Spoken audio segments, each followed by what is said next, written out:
All right, here we go. Today we have Alex Sanchez, who's a former member of MS-13. After joining the gang in the 1980s and participating in its expansion, Alex served time in prison where he was deported to El Salvador, where he continued the war between MS-13 and 18th Street. He came back to the U.S. and became the first former gang member to be granted political asylum in the U.S. Alex Sanchez, welcome to Vlad TV. Thanks for having me. Well, very interesting story. I want to start in the very beginning. So you were born in El Salvador. I was. And your parents came to the U.S. first? My parents left us behind when I was 3 years old, and my little brother was a year and a half due to conflict escalating, political conflict, and they left in the mid-'70s. And then they sent for us in 1979. Okay, so you came over with like another family. No, we came in with smugglers. I would like to say that I was probably the first wave of unaccompanied minors that now are known as youth coming on their own and being smuggled in. Okay, so you got smuggled in and you linked up with your parents on Skid Row in L.A. That's where the transaction happened. So basically, our parents showed up in a pickup truck. We were in a van and the exchange was made, and we're sitting in this van, in the truck, and my little brother and I are looking at each other, looking at these two people that we didn't recognize anymore, that were our biological parents. Okay, so you and your brother go to live with your biological parents, and home life was fairly crazy. Well, it was from the environment that we had in El Salvador, which was, a backyard, a view of a hill, mountains and a lake on the other side. That was our view. To being in a one-bedroom apartment on the second floor where two alleys met and drunks outside and the urine smell, that became my backyard. And, living in a one-bedroom apartment with another brother that we came to meet from my parents, and then my mom was pregnant, so it became really a place where, you didn't have space. So 4 kids, 2 parents, 6 people in a one-bedroom apartment in L.A. Yeah. Crazy. I mean, was the home life, volatile? Was there domestic abuse in the house, or were your parents fairly, would they get along pretty well? We were kids that had grown in the outside, so to be locked up in one-bedroom apartment was a little crazy. We will misbehave, we will tear up shit, and eventually when moms come home, she'll be tired from working in a factory all day. My dad will be tired working 2 jobs, They will see the mess and then we'll be disciplined. And the way that we got disciplined was really harsh, right? Extension cords and, basically belts and then other physical challenging things, holding a chair until your arms can take it, or squatting down without a chair and, and just trying to balance your knees with your back upward. It becomes after a while intolerable pain. So yes, we could say that there was physical abuse and also emotional abuse, behind it. Okay, so you get to this country, you start going to school, and you don't really speak English at this point.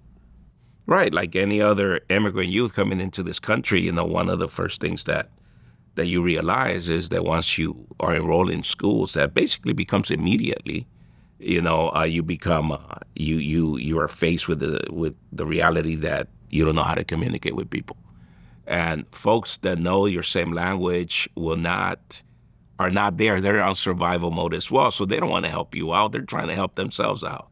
So obviously, language became a real problematic thing.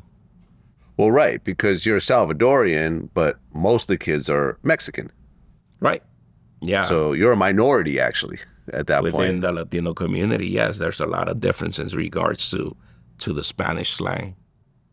And then at one point, you get bullied. Yeah, definitely. That becomes really part of it. The slang is different. They could pinpoint you out of a group, just the way that you speak, and then obviously you become the target. Bullying in school, becomes it's so common But folks like myself, it's like we didn't know how to deal with none of that stuff. And definitely we couldn't go home and say, Mom, I'm being bullied. Mom will be like, man up, but at the same time, if you got in trouble, it was a serious whipping. So it's like you have to kind of, balance what's more harmful for you, that, you might respond to a bully and then get your ass beat up at home, or, just take it in and put your tail between your legs, and just take it. Well, there was a situation where you had a paper airplane and you threw it. Talk about what happens next. By that time, how old was I? 8 years old, right? And I had no need for friends. I had kind of isolated myself, and I was playing. I would go and play by myself during recess, and I had a paper airplane that I would kind of throw from the second floor of the bungalow and run as fast as I could to pick it up. And this time, it ran all the way around the building. And when I got to pick up the paper airplane, these bullies were there, and they crushed it and they threw it on my face after I asked for them. And that basically set the stage for one of these moments where I came to a realization that I couldn't hold that anger in anymore, and I lashed out at this kid. And when I lashed out at it, I couldn't control myself, and I just kept punching this kid. Every punch for me was a relief of something that I was letting go, and it was like I hated, being in the U.S. I hated my parents. I hated the school. I hated Mexicans. I hated whites. I hated blacks. I hated everything about this country, because to that day, there was no, I didn't understand the culture, and there was no intercultural experience to really welcome me, to be welcome, and to understand that people are there to support me. So I remember getting pulled up by a staff, and I'm still swinging and kicking and crying. I see the kid, and he's all bloody, and I was taken to the office, and that's when all of a sudden I realized that I was going to get an ass whipping of a lifetime at home. So I was sent home with a letter of suspension, because you didn't have internet or cell phones back then.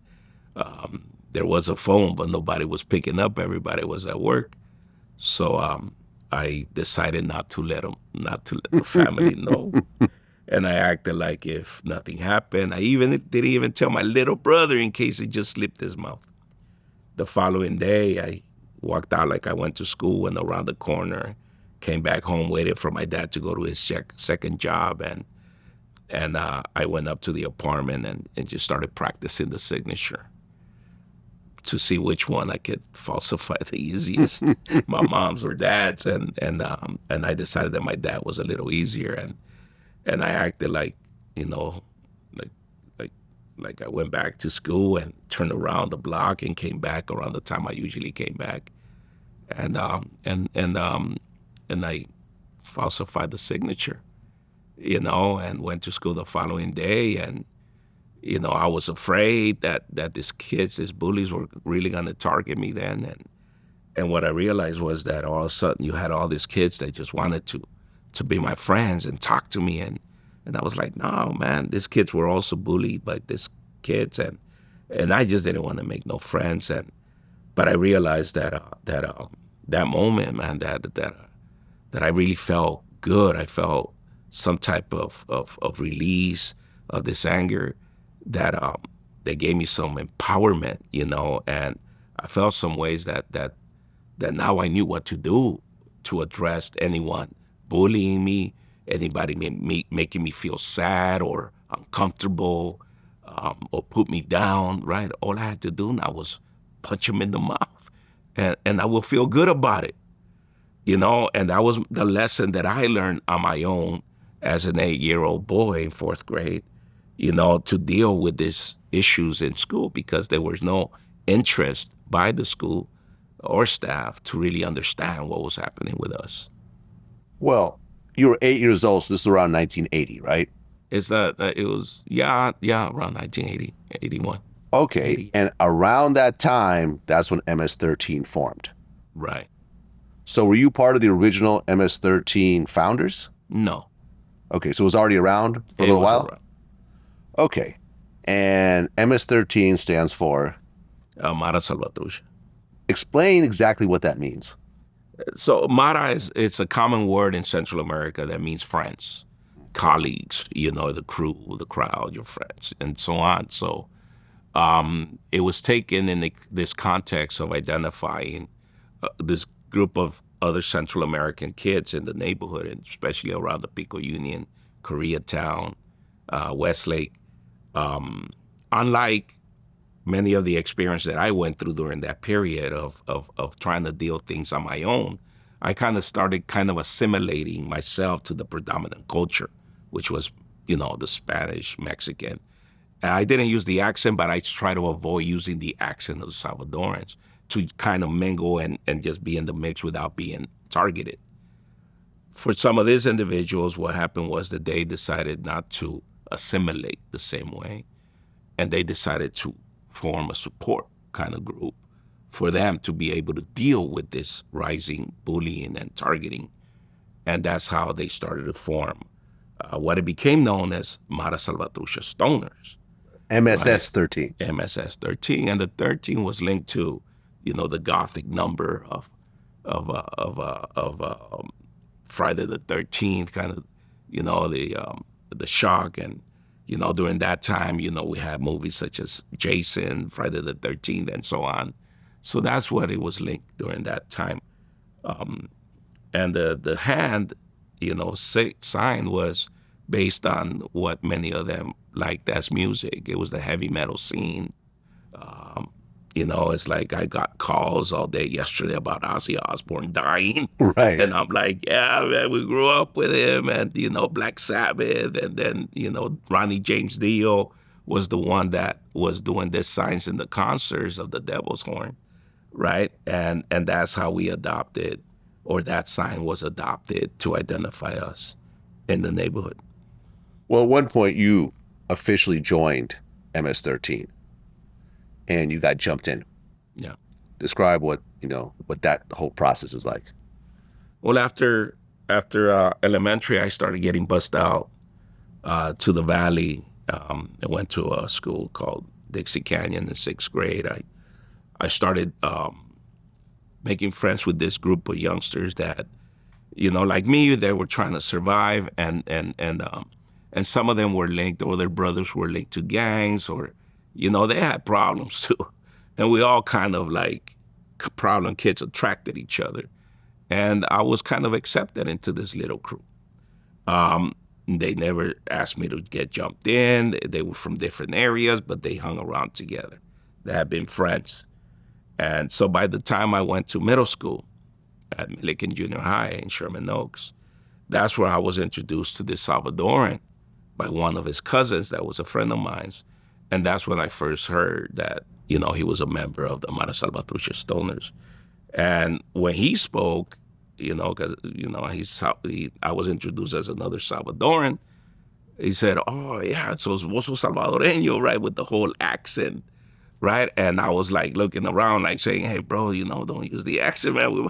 We might start getting bullied around here, man. I've worked hard to not fucking be bullied no more. And he told me, La Mara hangs out in this area, and because the word was still being used as friends. So there was about 40 Central American kids, that were hung around a certain area of the campus where nobody could really mess with them.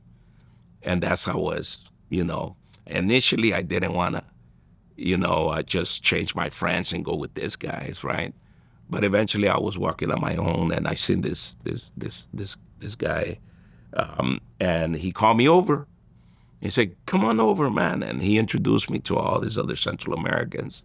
And I had that cultural connection with the group. They were all speaking with the accent. They were all speaking, without being afraid, and it just became a natural connection to my peoples. And that's how I started hanging around with them more often. I still kept my other friends, but it was more as a distance. And then eventually I saw how a couple of the guys, not the 40 that were there, were members, as only a couple of guys were. But this couple of guys were the ones that really defended the group. If somebody came and disrespected them, they were the ones that would stand up and kind of, and I love that idea of protecting my peoples, you know? And that's why I kind of, and since I already have fought, I already tasted blood, right? I already was an angry kid, right? All the shit that was happening at home. It was just easy for me to just become part of it, and I asked to join.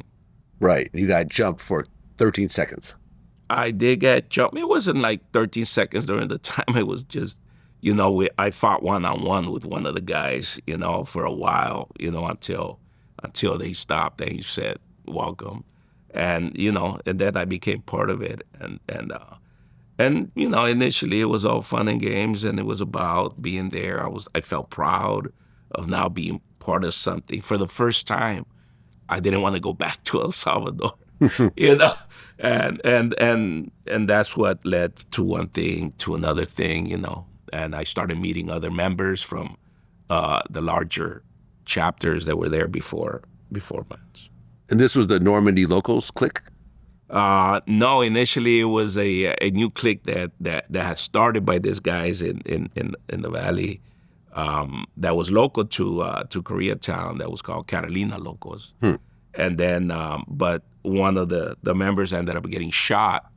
So when he got shot, he was like the main one, right, that kind of told us what to do. And he didn't came back after being shot. So it was like, we felt like this guy that we looked up to now is a coward, and he never came back. And that's when, you know, I decided to go over to Normandy, to the clique that existed. Now, there's a couple rules with MS-13, one of which is protect your own. Well, I don't know if it's like a rule, but definitely it's about supporting each other, right? It's supporting each other in regards to whatever thing is happening in the block. If somebody comes over here and disrespects you, it's about, if this brother says, you know what, let's go get him, you know, then you provide that support. Right, but if there's a confrontation and you don't back up your friend, you know, your member, you know, the other member, there's consequences for not actually backing that person up. Unless you say, man, this is going to be a one-on-one, don't get in. Right. You know, which has happened. It happened to me. I got my ass kicked. I was wishing the homie jumped in, but he said, you said it was one-on-one, man. I said, but you saw I got my ass kicked. And one of the other rules is don't tell. Right. Initially, we didn't understand that rule because we were not part of a larger gang structures. We didn't even consider ourselves a gang. You know, it just happened once, you know, we were a bunch of, like, I became homeless shortly after that. And I was a 14, 15-year-old kid in the streets with other 15-year-old kids. We were homeless, so we had to do whatever it takes to eat, to sleep, you know, and obviously we committed crimes. It was when the older ones were getting caught up for crimes inside juvenile hall, they were the ones that were coming out with more like a traditional cholo gang style, right? Their hair slicked back, you know, they no longer had long hair because they would cut their hair. And that's what started kind of changing the environment from this group that was protecting itself to now, using retaliation when shit happened. Well, you had a friend named Rocky, who Right. was a MS-13 member, and he got killed. Right. Was that like your first kind of fellow gang member who gets killed? Yes, Rudy was Rocky was killed on 4th and Normandy in Koreatown, and when that happened, I was on my way back from school on the bus, and I saw the taped area. Our bus did a detour to go around it, and you know, I went into the neighborhood, and that's what they told me, that they had shot Rocky and Liebre and Scooby and, you know, these other two guys, one of them was injured with a shotgun, but he made it to walk all the way to the neighborhood and then fainted at the corner of the block, which that was when he said, Rocky got killed. And that's how, kind of everything changed. Right, because that set off a cycle of revenge and retaliation. Yeah, it wasn't about just fun and games. It wasn't about just fighting with each other. When we were at the school, at the middle school, Rocky and some of the guys, they used to drive all the way over there to back us up, because we had rivals out there. And they would come and, they were the older ones, and, everybody was afraid of them, and I was like excited just to join them chasing fools around, to be with him, to be, knowing him, and then to know that he died due to gang violence. Yeah, I had an obvious impact on you. So did you guys know the gang that actually killed him? Yes. Okay. And that set off a back and forth between the two gangs? Well, that's when, we said, we don't have guns. It's like, and this is the first time we have somebody shot like this. We have had another older homie get killed, who was the first one in the gang, Black Sabbath. That's what they called him. And so he got killed through a stabbing. But now it's like, it's not about fighting anymore. It's not about rumbles, right? It's not about chains and knives, bats, or machetes. Now it's about guns, right? And so we're like, so how do we get guns? And we just didn't have the money for it, right? There wasn't easy to come by for us.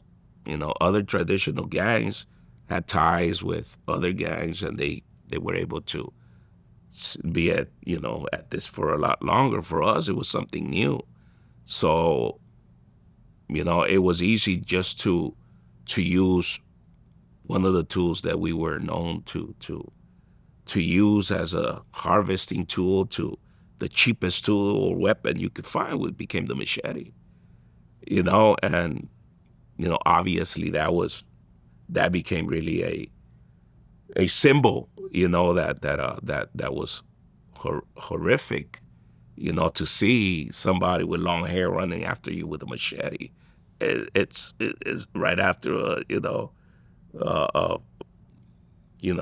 the 13th film came out, Right. You actually remember the first time you saw a machete getting pulled out during a gang fight.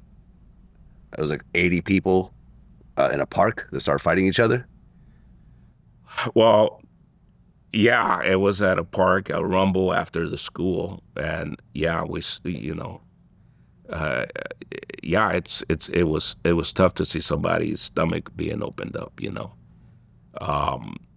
So obviously,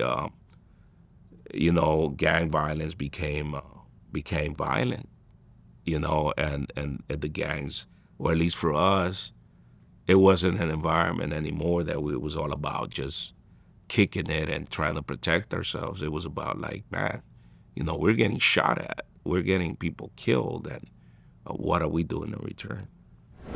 Okay, so you yourself started using a machete during fights? Look, I was afraid to use anything, man. I was a kid that was afraid. I was a follower. I was just trying to survive within this environment that I had built up for myself, for survivor skills or whatever, just to survive within an environment that I was growing up at home and now in the community, and now this environment had turned violent.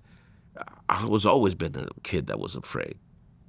I was afraid, but being afraid also meant that you want to be accepted, and being accepted was more. Being not accepted was more fearful than being violent, if you can understand me. So yes, we created, we used machetes. I had a machete with me too. I did not ever use it,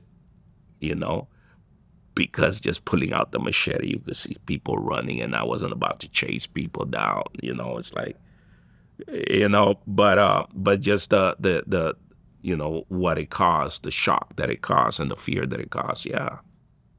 Well, at one point, you got arrested for attacking someone with a deadly weapon over a skateboard. Yeah. What kind of weapon was it?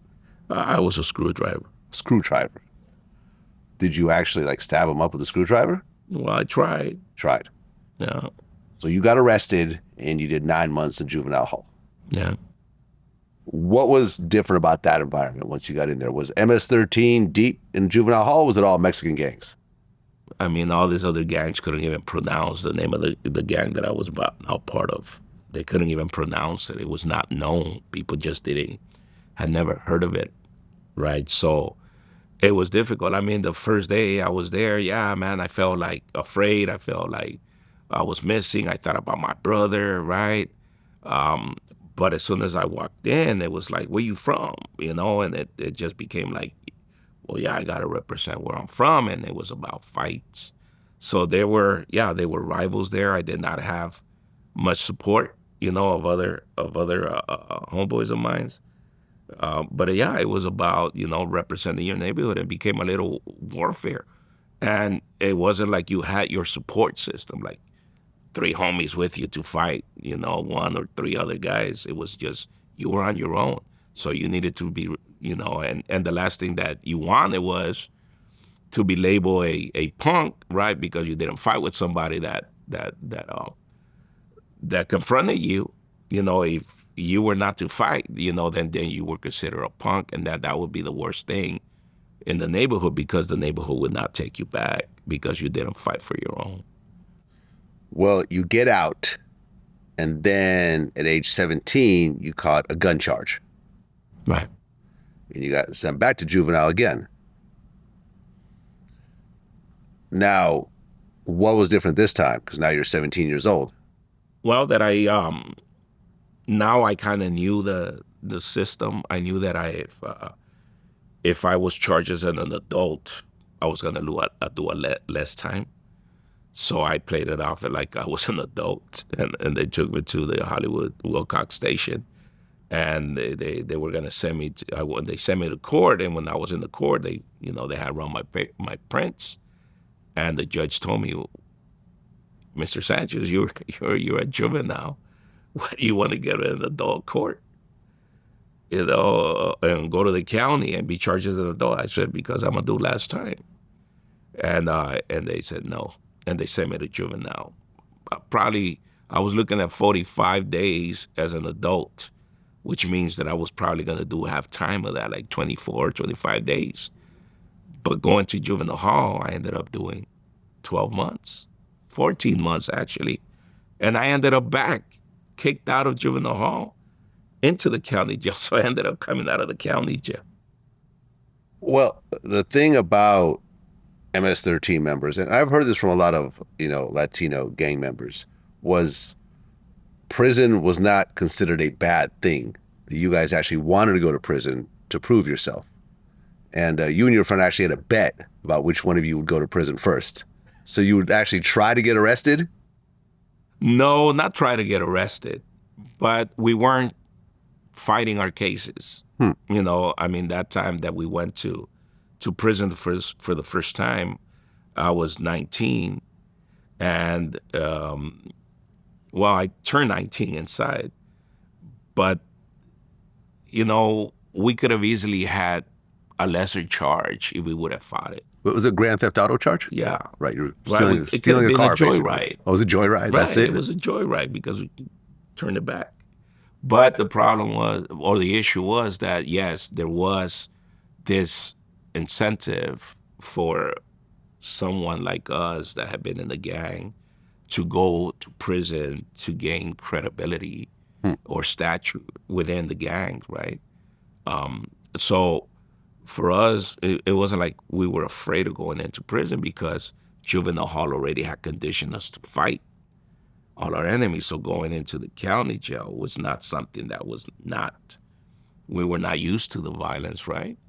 And to go into prison was like, being able to go there and come out and have this stature within the neighborhood of like, the homies now call a Pinto, right? He's an OG now. He's come out of prison and he's good, he didn't snitch, and all these other factors that take into place, right? He represented the neighborhood inside. So those are the kind of things that gang members, including MS-13 individuals, long to do, because that's the name of the game. That's the system that's been created for us to get some credibility, acceptance, and stature within a system of gangs, right? Well, yeah, I guess you bet your friend who would go to prison first. And at one point, you guys saw each other in prison, and he's like, "I beat you," and you said, "Yeah, only by a week."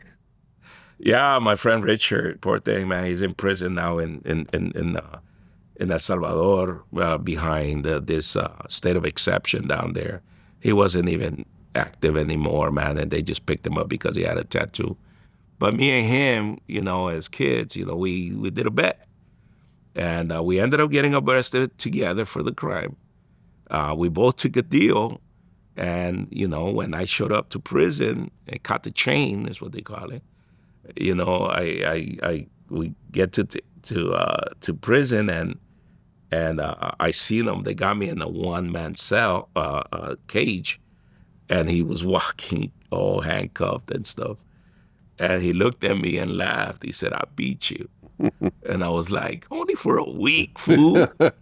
And we both laughed, right? But that was like the environment, that we were in, that was so distorted, right? Yeah. I mean, can you see how ignorant that was as an older man now? Like, you're betting your friend about who would go to prison first. Right. But, for us, it wasn't like ignorance. It was like, this is the cards that we've been dealt because we don't know no better, right? And nobody has ever come to us and told us that there was another option, right? So we had decided to stop fighting, right? Because I had tried everything to try to see how I could be, a kid in school and all of this stuff, but nobody had ever come to me and said, "Hey, do you need some support? Do you want to go to this group? There's this teen group, or there's this services that you could get." No. So for me, it was like, look, man, I got choices, right? I got choices in the neighborhood. I see all these kids outside, that are making choices based on what other kids in the neighborhood has done. So it was either becoming an alcoholic, a drug addict, a prostitute, right? A gang member, or committing suicide. That were the options that I was seeing in the neighborhood. They all led you to death. I chose the gang. So I basically decided to die through that environment.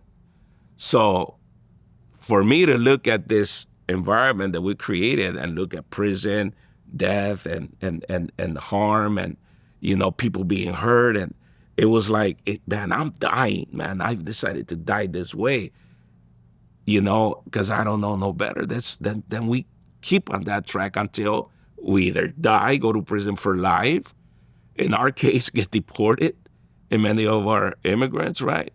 And then you either die down there and whatnot, but, I chose that, and I didn't know that I could come back from that, and so, I had told myself I hated myself so much that I believed it.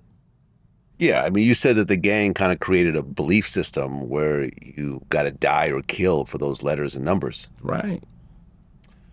And tattoos became a very significant thing in MS-13, where, they would actually start tattooing their faces. Was that something that MS-13, and I know they didn't invent it, but that was something they popularized?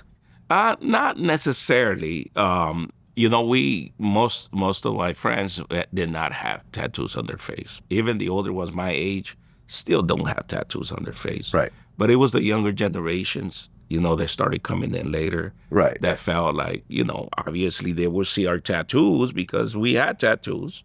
The most that we got was for, a neck and, a tear for being in prison, right? Things like that, to that nature, right? So other guys, like, I'll tell you a case of this youngster, that he was always like the fifth wheel in the car, right? Sometimes he always wanted to go with us, but we never really wanted him around. He went and got tattooed on his forehead, right? He's got the whole gang across his forehead. And he was liked by the ladies that, the street vendors, and they liked him. He was a good kid. And they fed him because he was also homeless. But now with that tattoo, they were afraid of him. But he thought by doing those tattoos, he was going to feel more accepted within the gang. But it didn't change. We still looked at him the same way. Yeah. So the tattoos did not give you any better credibility in regards to the gang structures. It was just kids that felt, it's like, I don't have to be asked anymore where I'm from. You're going to read it in my face, and you're going to take me out because I decided to go out. Well, yeah, but MS-13, they would put like the devil horns, on their forehead. Along with the Machetes, you guys are creating sort of this really scary, satanic almost image of yourselves. And that scared a lot of people. Well, obviously, when MS-13 started, it was around the heavy metal scene. It wasn't just that, but it was demonified. It was, in some places, it was glorified, and in some cases, even government was trying to target this new, environment that kids were, into dark music, right? It was no different that rap music is like, oh no, that's devil music. Yeah. Well, this is what was this other music that spoke to issues about hatred, about violence, about death, that people were terrified to hear about. And for us, it wasn't just so much the lyrics, but it was what came along with it that, we went to the concerts and there was a slam pit, right? That we will get into it and just beat the crap out of each other, right? And feel fucking good. By the time you come out of one of those concerts, it was like how I felt when I punched that kid in 4th grade. I let out my anger, I let out my frustrations, and that became my own way of dealing with my emotions and therapies and problems. It became my therapy. So going to these concerts was a way for us to let out. So it became, this music, which, you wore a Slayer t-shirt, and obviously you got the devil's horn, you got, upside down crosses, and people will freak out.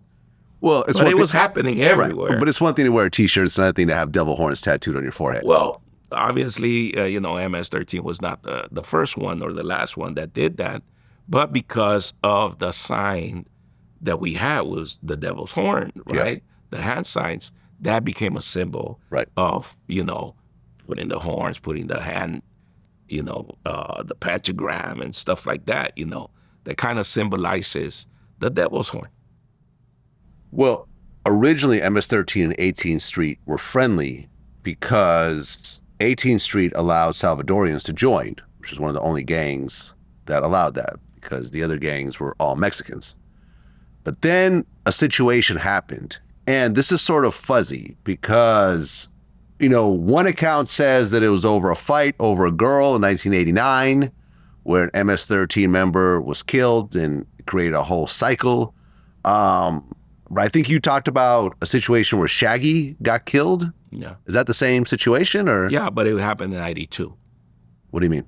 It didn't happen in 89. It happened in 92? 92. Okay. So that was a friend of yours? Yeah. Okay. Yeah. I was going to Manual Large. Well, we met at Manual Arts High School, which just around the corner from this happened on Normandy and King Boulevard.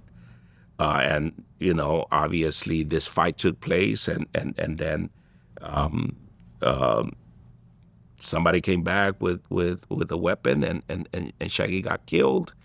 And basically that was no stopping what came after that. I think the level of violence that was created between these two gangs, was because they have had relationships with each other. I mean, people had children with each other. They hung out with each other. They knew the hiding spaces. They knew where people lived, right? And they have been in, we have been in a relationship for over a decade, right? So we never thought that that something like this could happen between our two neighborhoods because we were just big. We had, Salvador and Central Americans on each. But this basically broke that relationship, and a real period of violence came over throughout the different areas that the neighborhoods, and there were deaths on both sides like we never seen before. Was there any effort for the leaders to get together to stop this? Because, I mean, a gang war doesn't help anybody. It stops business, it causes police presence constantly. When murders are happening, it gets in the media, then there's all types of crackdowns and outrage and so forth. And, because you guys were essentially moving drugs at the time to finance the operations, or was it other? No. Not at all? No, man. At that time, the gangs in the area that we hung out were not that sophisticated. They have not developed that sophistication of drugs. We had people that would come in and sell drugs in our neighborhoods and just feed us drugs or here, let us party by, beers and whatnot, and that made us happy, right? We weren't into any, high level, criminal organizing around drug sales and all that stuff. Yeah, some of them sell marijuana and stuff, some cocaine, but it wasn't that level of sophistication.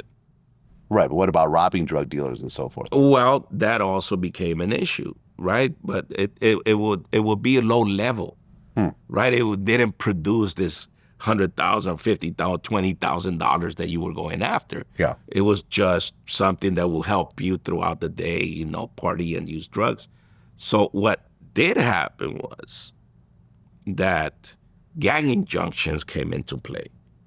So once you had a gang member like myself, which I never got into drug selling, man. I never liked it.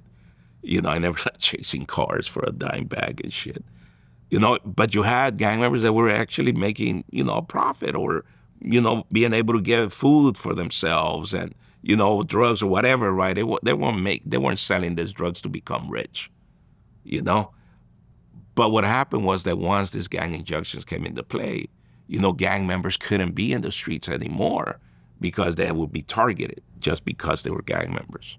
So that changed the way, the gang started to operate, right? Right. Well, at the time that this war started, 18th Street was bigger than MS-13. Yeah. So you guys were outnumbered. Still is. So you have this war that's happening in the same neighborhoods with a gang that's bigger than yours. So how bad was it during this time? It was bad. You had the level of, the crack epidemic, right? You had the crack epidemic. You had now high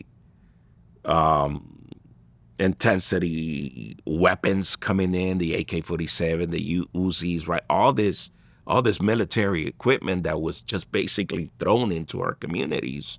From who? Well, the history shows that the CIA was bringing all these drugs and stuff into our communities. And so they infested our communities with weapons that now every gang member, wanted one. And it became something that, we saw going back and forth throughout this period, where people were dying behind, innocent people for the most part were dying behind the drive-by shootings that became common. So obviously, there was many deaths not just between 18th Street and MS, but all the other gangs in the area, that were at war with each other as well. Okay, so you yourself got shot 2 times. What was that about? Well, I saw some rival gang members and, we claimed the neighborhood and he basically said, in other words, right? I'm like, I'm tired. My girlfriend doesn't want to be with me no more. Fuck you all, kill me. You all are in agreement that if I'm feeling messed up, you have to help me let this anger out on you. So the other party will say, well, yes, we're in agreement. We're rivals, and yes, we could get our anger out on each other. So they said, okay, here's how I'm going to let my anger out on you, and we could take care of your anger you got right now. Hmm. The gun didn't go off. Oh. They started chasing me, and I ran through Pico Boulevard, and they cut up to me. I had a knife, turned around to try to just keep them away from me. And that's when they threw up some bottles that they had, and they threw me to the ground. Once I jumped up, I just see them open up, and just this guy just coming forward, and just blah, blah, blah, blah, blah. And I fell to the ground. Where'd you get shot? Both legs. Yeah.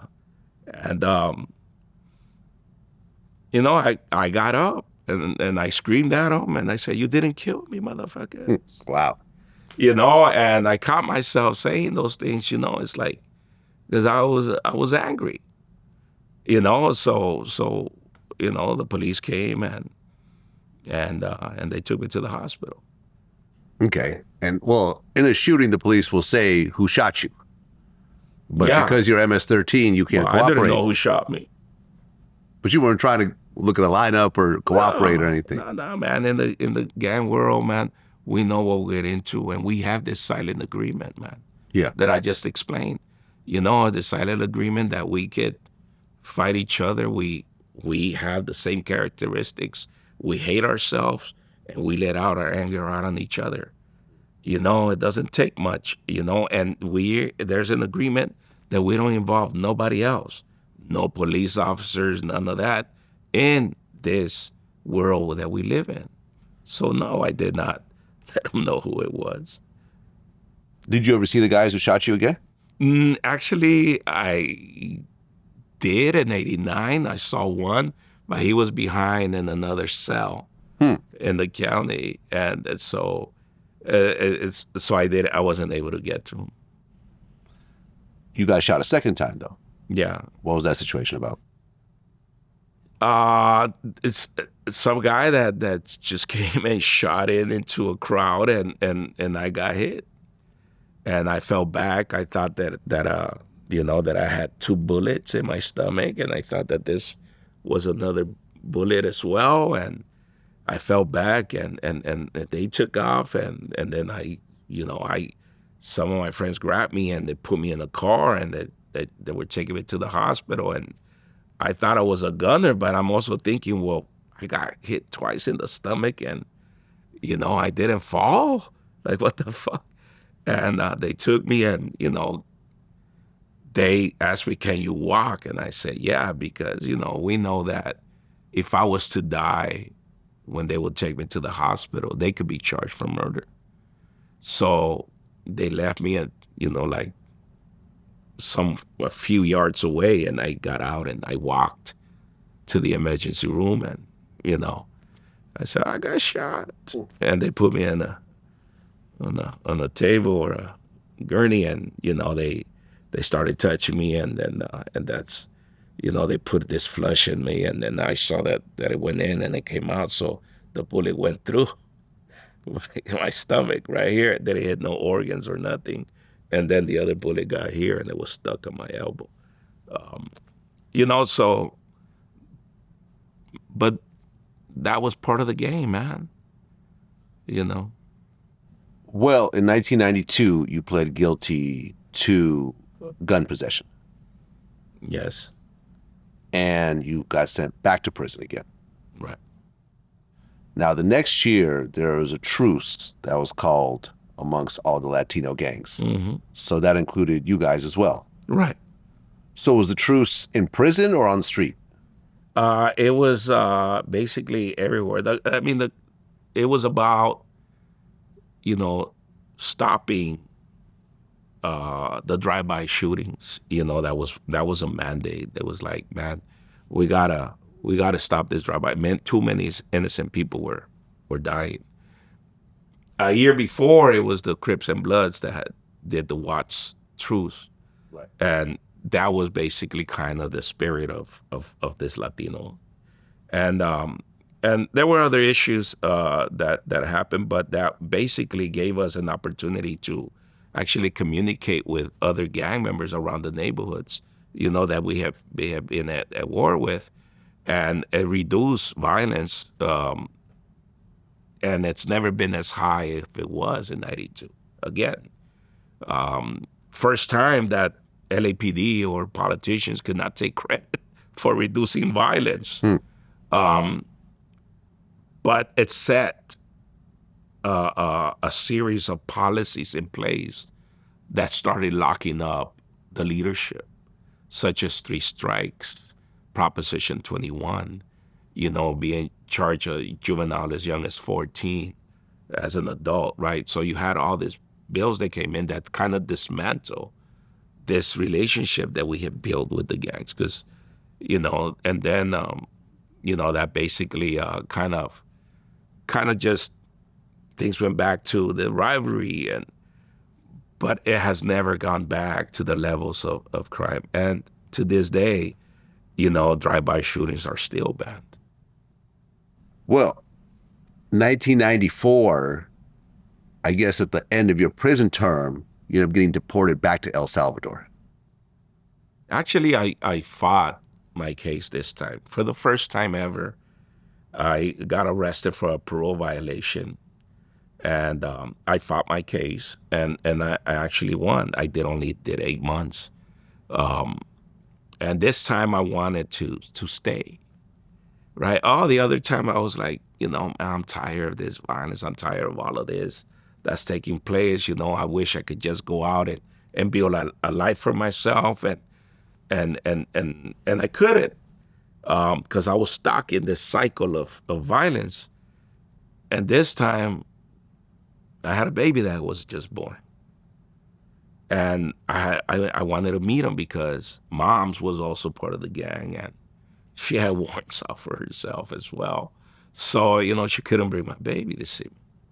So what this time I wanted to stay, but I was processed to immigration. I didn't have any attorneys to represent me there, and I had no choice but to be deported. So I signed my deportation and went back to El Salvador. Okay, now this is crazy because you haven't been to El Salvador since you were, 3 years old? No, 5. 5 years old. 7. Okay, 7 years old. Yeah. And you're 21 at the time? About, yeah. So you're getting taken back to a place you're very unfamiliar with. And not only that, once you get there, you realize that the MS-13 18th Street Gang War was actually happening in El Salvador as well. Yeah. Which is crazy. It was for me, yeah. But it's only a matter of understanding that the wars in El Salvador had ended, right? So now there was a push to deport folks, right? You also had what was called the Oklahoma bombing, right? That really stirred up a lot of hatred to immigrants as well, just based on, even though, who committed that Oklahoma bombing was white. Right. Right? What does that have to do with Latinos? But they implemented the Anti-Terrorist Act law during the time in 96, right? And the IRA that became a law that now anybody that was here illegally and they committed an offense, they could be deported and get their green cards or whatever protection they had taken away, which was nothing. In that time, the judges had a lot of discretion to have somebody in front of you that maybe committed a crime 20 years ago, but now he's a business owner. He's, got children, has a home, right? And what's going to be the impact on the household, the children, and society overall if you deport this guy after he's done something that he's repented, that he's shown good moral character after this? That discretion was taken away by those laws, right? So for me to be deported to El Salvador, and go down there and see that I arrived at El Salvador with just a backpack, a little paper with the address of where I lived, that I didn't know how the hell to get there. But in my mind, I was like, I want to go back to El Salvador. I want to go see all these places that my friends always talk about that I don't know, right? But being on the This guy told me how to get there, and I got in the back of a pickup as I was going down the highway to a terminal. I saw in a boulder on the hill, MS-13. And I said, oh, wow. Well, yeah, I have a lot of friends that have been deported. Okay, that's not surprising. But then along the way, I saw another brick wall that had the Roman numerals XV111. 18. And then I said, oh, shit, they're here too. So my mind of going down there with an opportunity to give me a chance to basically start over, not have immigration chasing me, not have, LAPD after me, not have rival gangs after me, right? That I felt like a tourist going down there until that moment. That shit went out the window. I felt a little safe for a minute. And once I saw that, my sixth sense kicked in. Now I'm gotta look around and see everybody's waist to see if they might have a weapon, everybody's hand. I need to look for tattoos. I need to identify what might be a threat. And that became kind of what my mindset just kicked in, as soon as I saw this. Well, around the time that you went back to El Salvador, or got deported back to El Salvador, it was a very interesting time because, like you said, a whole bunch of Salvadorians were being sent back. Now, before that time, there was no major gang activity in El Salvador. But now you had all these MS-13 members now forming MS-13 gangs in El Salvador, and then you had the 18th Street gangs. And part of the problem was this was after the whole war situation, and there was a peace accord that got signed, which basically said that they couldn't use the army as the police anymore. They actually had to create a whole new police force, which meant that there wasn't much of a police force to begin with. So MS-13 and 18th Street were essentially running wild without any law enforcement. Is that a fair assessment of it? Well, there was, when I arrived, there was this national civil police that were put in place that one third was going to be former military, one third were going to be former guerrilla fighters, and one third was going to be civilian population. That formed the new national civil police, right? The other thing that happened was that when folks like me were being deported, we weren't going down there with the intentions or a mandate to start cliques or to start warfare. Actually, in the beginning, 18th Street members and MS-13 members got along down there. Even though there were a war here, but they were saying that's another issue. That's up there, that's not here. But what happened was that people like me go down there, had tattoos. I wasn't able to get a job. I was thinking about maybe going into the tourist industry. I spoke English. Yeah. I said I could do something here with just the language I know. And no, that went out the window, man. Everybody was terrified of me because of the tattoos that I had. I had on my fingers, I had on my arms, right? So, no employment. The other thing that I saw was that there was all these kids that were fruits of the war, right? That their parents had gotten murdered, that their mothers had gotten raped, and there were kids that were abandoned in the streets. They called them glue sniffers, huele pegas. And these they'll kids get high off of glue. were getting high out of their bags with glue, and they will go up to you and just ask you for a coin, and people will push them out, spit on them. I saw the police hit them with their shotguns, right, that they used back then. And this kid started looking at these guys like me, and they said, man, but he's a criminal. I'm street. They look at me as a criminal, but they fear him. They don't fear me. So, and we're looking at shit, man. I'm over here. There's another rival gang over here. I'm over here alone, and these kids know the neighborhood. There's a bunch of them. It's like, it became like a natural marriage between the street children that wanted to have some type of respect or something worthy of dying for because they were being neglected, dying like dogs in the streets, And then you had these guys that were being deported like me that were saying, fuck, man, I'm going to get killed over here. I might as well have these kids that want to be part of this fucking join it, and I bless them. I'll give them the blessing. Well, right, because what compounded the issue was this is right after the Civil War, and there was just a lot of guns that were undocumented and uncontrolled. So you have all these weapons that are just floating around, and MS-13 became arms traffickers, which they say is still a significant part of their income during that time. No, that's wrong. You heard about this, though. No, I know that people, I'm not saying that people had got into armed trafficking or drug trafficking. That's individuals. But in regards to what I saw down there, man, I saw guys, man, that would take a pipe and fucking build a bag with a rubber band to shoot a fucking shotgun, a bullet, because they would fucking build something like that because they didn't have the money for the weapons.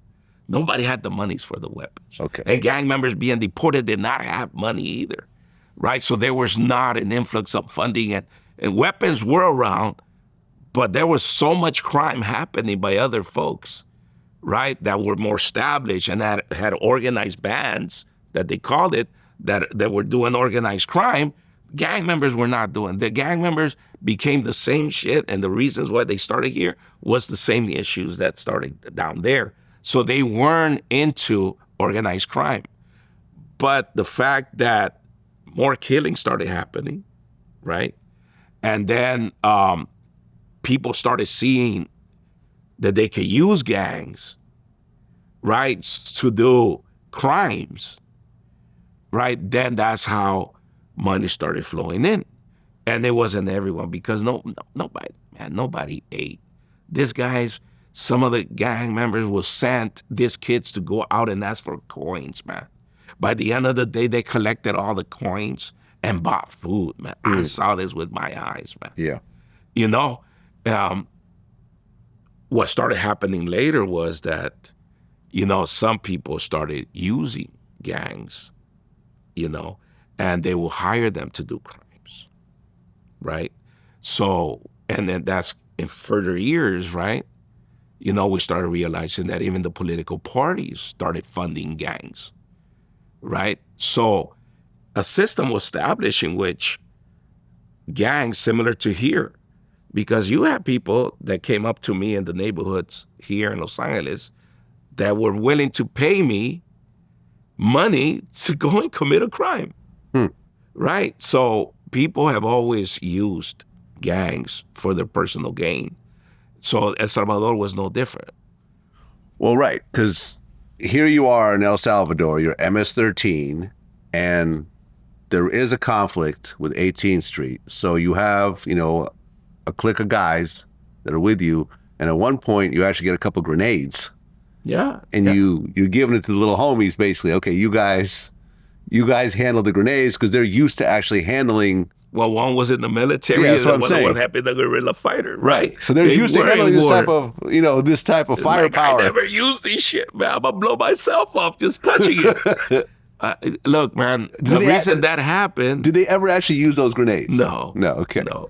The reason I had that type of protection was because you gotta go back in the political environment during that time. In Chiapas, you had the uprising of the Zapatistas, right? Because of the National Free Trade Agreement, NAFTA, right? In El Salvador wanted to also create their Central American and Caribbean Free Trade Agreement. But investors in El Salvador had seen the rise in crime, especially around gangs and other types of crimes, right? That they weren't willing to invest. So now you had El Salvador. Now crime is not just affecting the communities that they don't give a damn about, but now it's affecting their money for the investors. So it's affecting the rich now. So they need to do something. So what do? They hire some of the mercenaries that used to be part of the death squads in the 80s that were trained by the School of the Americas in Atlanta, Georgia, for Benning. on torture tactics. This former U.S. trained, Latin military were rehired to create this, that's what's called the black shadow, la sombra negra. And they came out publicly making statements. We give you 5 days to stop being a gang member. If not, we'll start executing you. Right. And in the process, they have flyers. They threw it. They were really blunt. So what this created was a whole different scene, because for gang members, because I went and talked to them, hey, what are we going to do about this threat? And the gang members said, it's just another gang to us. I said, no, they're not. Right. This is funded by the government, though. Yes. So you have these rich, government death squads called the Black Shadow. Yeah. That were targeting you as well as other MS-13 members. Well, my name was in one of those lists. Wow. Right? So that's when I said, fuck that, man. I need protection. So I was like armed to my teeth. If they were gonna come into my home to get me asleep, because that was their MO, jank you out of bed, blind you, take you, hang you, shoot you behind your head, legs tied behind your back. They either hung you naked or they leave you on a ditch, right? That was their MO, and they were taking credit for it.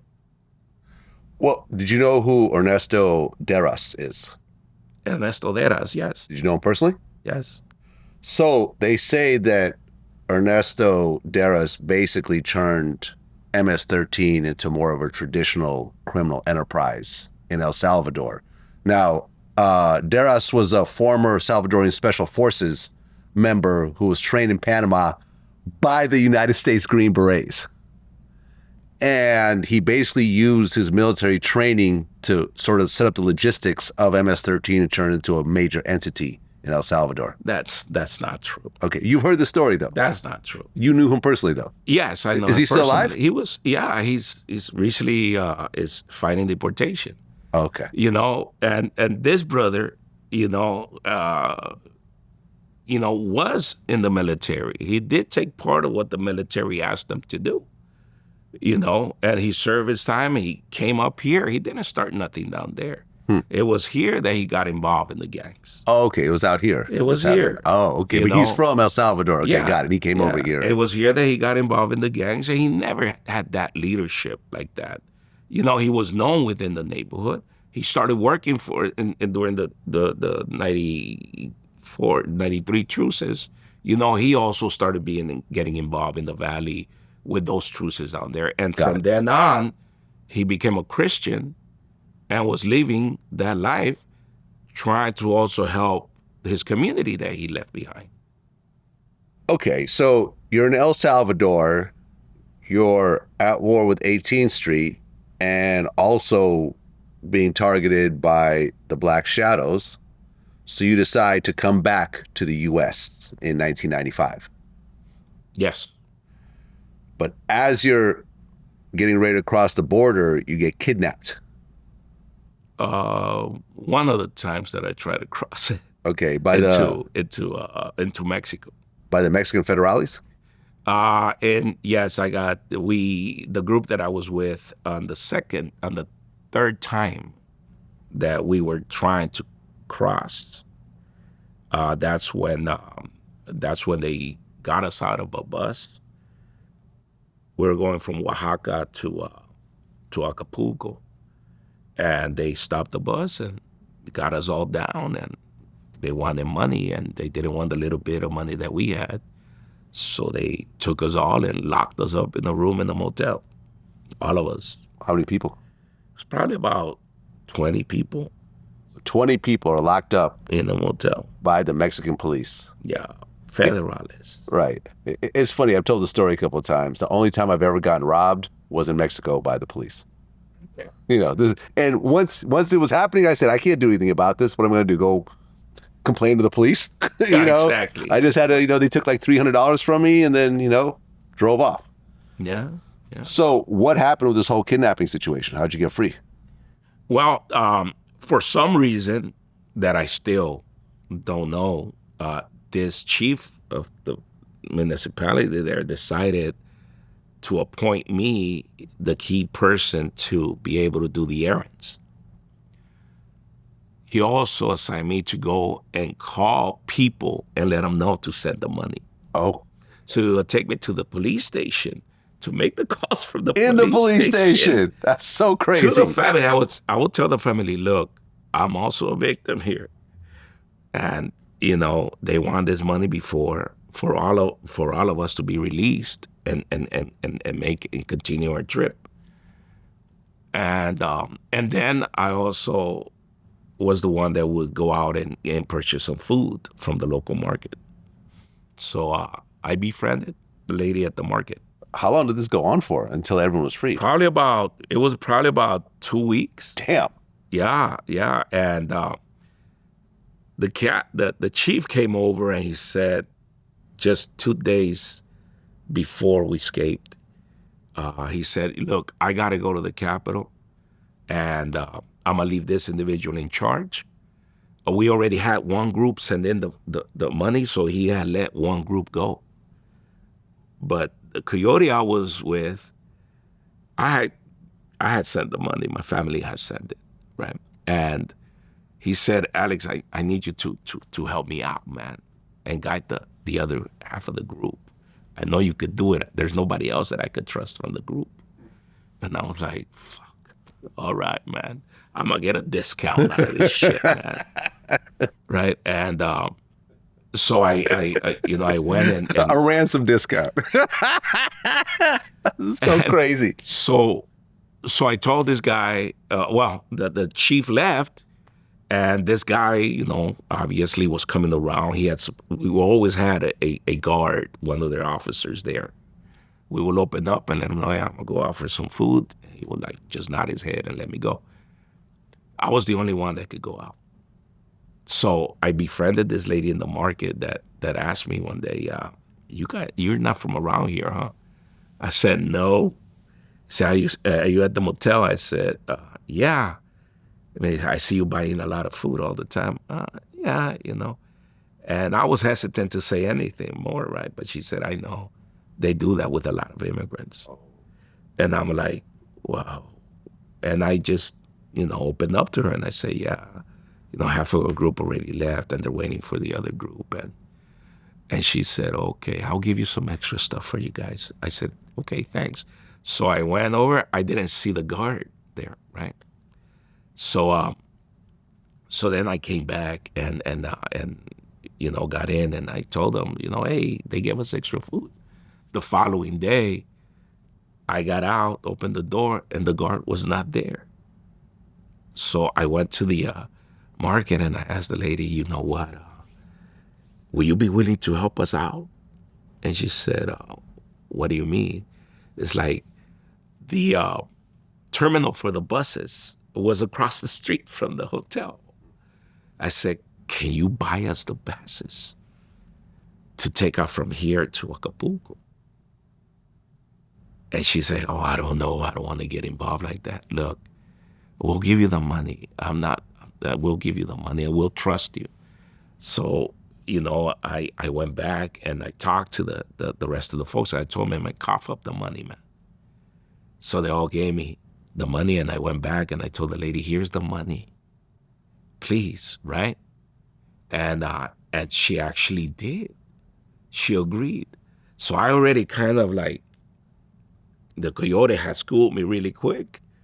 And I said, well, look, why don't you, and also the last 2 times that I have been deported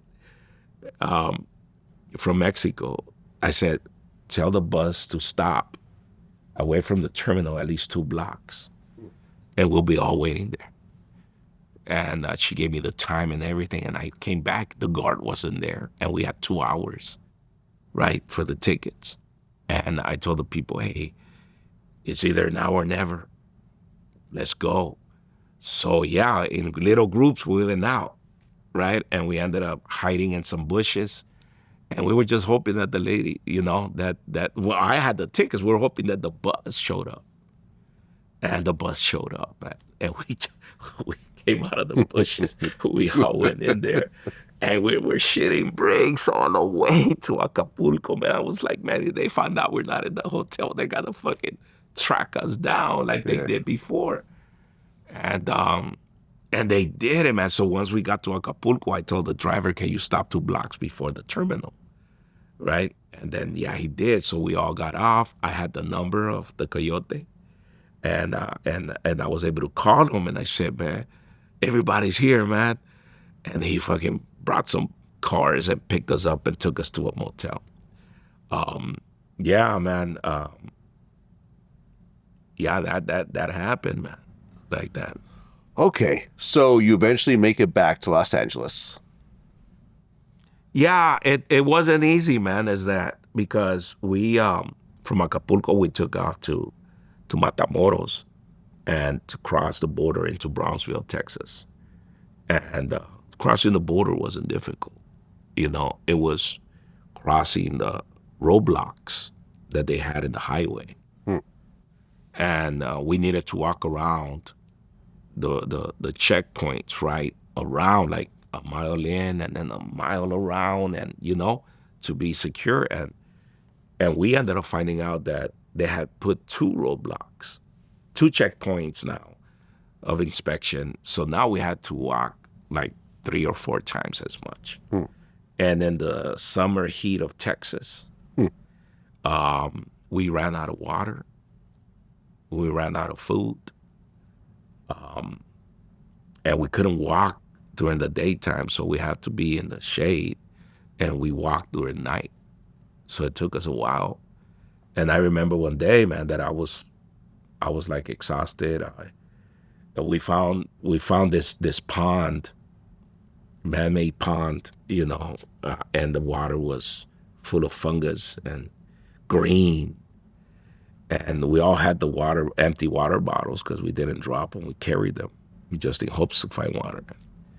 And we told them, you know, we might die from fucking diarrhea, or we're gonna die from thirst. I'll go for the diarrhea. Let's go for it. So we put some socks on and filtered it as much as we could. Wow. Yeah. And we cheered and we drank it and we kept walking. Okay. You eventually get back to LA, and you're still MS-13, but you really did not want to continue with this whole gang life situation. Well, I had all the experience of what happened in El Salvador, just going in and out of prison and seeing all my friends dying or getting life sentences really had an impact. But I wanted to meet my son. I wanted to be a father to him, right? By this time, the baby's mama had abandoned my child. Really? And he was living with my mother. Oh, okay. So my mother was like, you got to come over here and take care of your son. So I was hoping to make it for his birthday, which is August. It was July 17th. And I didn't make it in time. I make it a week after, right? But yeah, I needed to figure out how to get a hold of my life. There was no guide. There was no process in place, right? So, and I didn't have a choice but to go live in the block because I couldn't live nowhere else. And I couldn't live with my mom either, you know? So I went to live in the block. I found my baby's mom, and you know, I helped her out because she was on drugs real bad. So I stayed with her. She had a little apartment, and I brought her to so she could be healthier, and then I tried to do as much as I could to just rebuild. At the same time, you know, it was like I need to talk to the homies. I just got to talk to them because I don't want to go back into what was going on, and a lot of the homies that found out that I was back, like from prison and stuff, they felt like I could just come back into the game, and you know, I could start doing the same things I did before, and I was like, no, bro, I do not want to go through that again. And that's when, you know, I gathered some of the homies from my clique, the Normandies, and I held a meeting and I told them, you know what, and I'm hanging my gloves, and And if some action needs to be taken against me, I'm here. Well, yeah, but MS-13, from what I understand, will allow members to leave to take care of their families or to be religious or just go in a whole different direction, unlike some other gangs that there's no dropping out. Well, not necessarily. For the MS-13, they were like, it's a new gang, right? It wasn't like they had generation of gang involvement, right? We didn't have any grandfathers in the neighborhood, like White Fence or Maravillas. They had like 4 generations of gang relatives in which grandfathers were not going to be gang banging with their fucking canes, right? So there is a sense of the other older gangs of aging out, right, of doing things, especially around religion, right? Many of them, they go into religion, they give in the past. Right. But you're 23 at the time. Yeah, so for my neighborhood, it was like, how do I do this? This is something new. And before, I used to, have people disciplined from not coming around the block, right? So I was willing to accept the beating. But I told them, you know what, I'm gonna be here. You're always gonna consider me from the block because I'm not leaving, but I just wanna calm down. You guys see me working all the time, taking care of my kid. And they said, we see you, bro. We see you, man. Don't trip, man. And they just gave me a pass.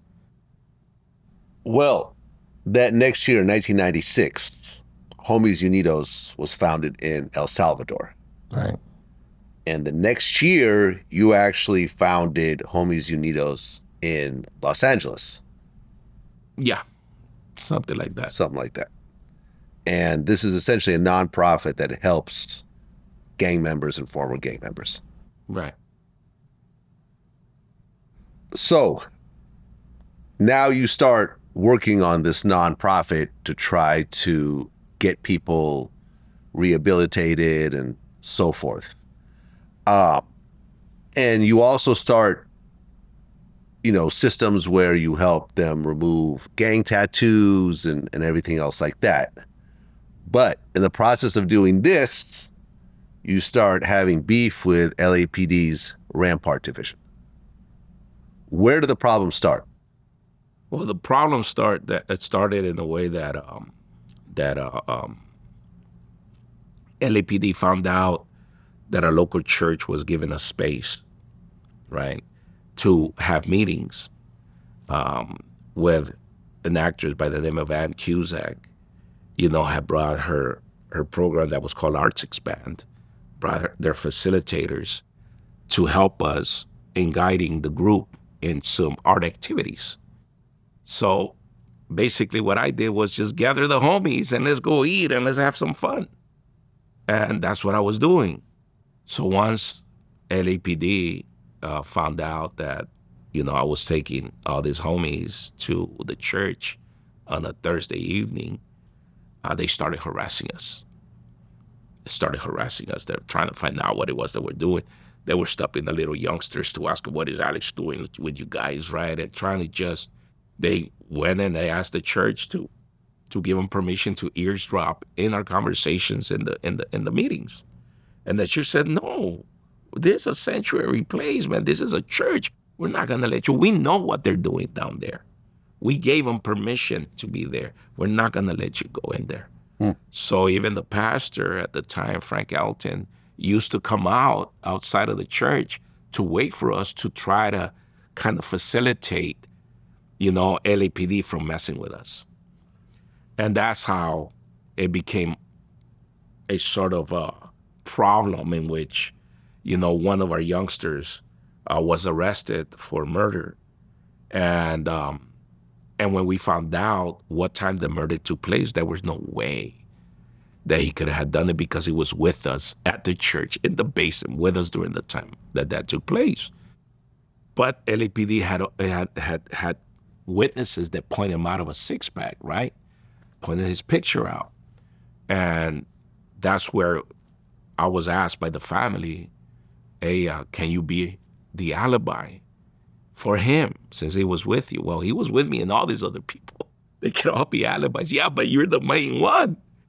And believe me, it was a hard decision for me to make because I have fought all this time to be with my son and try to raise him. And then this family is asking me to do this. I know damn well, right, that if I went into the court and LAPD will see me there, they were going to target me. And I could easily be picked up and turned over to immigration, which was something that they did a lot. And then I'd be done. I would lose my opportunity to raise my son. So I really had to think really hard about this.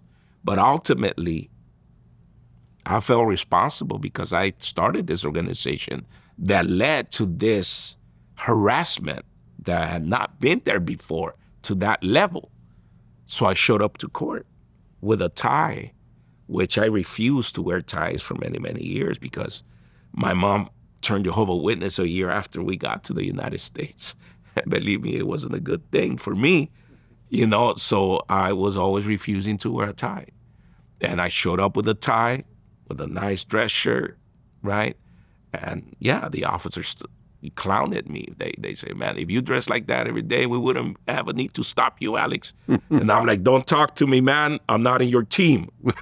You know, and I remember just raising my hand. And they laughed. But I said, I'm done, man. I know I'm done, man. They're going to come after me with everything. And one day I'm like, I'm going to talk to Gerardo at this arcade because I wanted him to do something. And he was a member of Homies Unidos, right? He was coming to the art program. And on the way out, this officer saw me. And they came to a squeaking halt and they jumped out and they said, put your hands up, Alex. And I'm like, what? Say, you're wanted, man. I said, no, I'm not, man. Every time you guys stop me, you always tell me I got warrants. And the only warrant I got is a fucking ticket. You guys never take me, right? It's a little infraction. And he said, no, man, immigration wants you. And that's when I said, shit, everything that I thought was going to happen is now fucking happening. Well, one of the people that joined up with you in Homies Unidos was Gerardo Lopez, who I interviewed a few years back, one of your friends. And around 2000, he actually sued the LAPD Rampart Division. He claimed that the police harassed and beat some of the Homies Unidos members. They would pull him over and so forth. And he wanted the police to stop acting like gangs. So that ended up being this whole big thing. There was a 6-figure settlement. But once again, Homies Unidos and Rampart are at odds. And this added to the whole situation. Yeah. Now, in 2002, you actually received political asylum because you said that your life would be in danger if you went back to El Salvador because they were trying to deport you at that time, like you had mentioned. Yeah, and you were actually the first former gang member to be granted political asylum in the U.S. So what happened was that after LAPD arrested me, they turned me over to immigration, right? And then they took me into a detention facility in San Pedro where they had it before, in Terminal Annex. But by then, I also had gotten a lot of support from folks in the community that knew my story, knew the struggles that I was going through with this organization, such as Senator Tom Hayden, right? And at the time, and other gang intervention workers, right? And community leaders like Carecen, you know, that knew, and Reverend James Lawson, right? So they all knew because they raided the church one day when we were having a state senate hearing of police harassment. The irony of this, okay? The irony. And the only reason why they didn't take me then was because my ex-girlfriend didn't know how to clean up a freezer and she poked it and the whole gas came out and we were trying to save the food and I got there late. So by the time I got there, the LAPD had left already. But basically everybody saw. So they were trying to now hide me. Right, and I'm saying, well, you guys gotta hide me. I live in the community. I work over here, man. The cops are gonna be coming tomorrow. You all are not gonna be here tomorrow. It'll be me and them again. So once I got detained, these people came out and protested at the Rampart police station. They wanted my release. So that's when the following day, that I got arrested on a Friday. On a Tuesday, they had the rally. On a Wednesday, well, throughout this time that I got arrested, they were trying to force me to sign my deportation. I said, nah, man, I'm not signing shit. So by the Wednesday, I had another visitors, and they were like asking me the same questions, right? And then I saw that when one lifted his arm, I saw a badge that was not the same as the immigration officers that were threatening me that if I didn't sign, they were gonna put my fingerprint on it, and that was as the same. So I was like, "Who are you guys?" And then they just said, "Okay, we're gonna cut the bullshit. We're U.S. Marshals. You're getting arrested right now for illegal reentry after being deported." So I said, "What the fuck?" And they said, "Yeah, let's see if Tom Hayden gets you out of this one." That was their exact words, right? And they handcuffed me. I'm already detained, man. They handcuffed me. They take me straight to the federal building in downtown in Alameda, straight into a courtroom.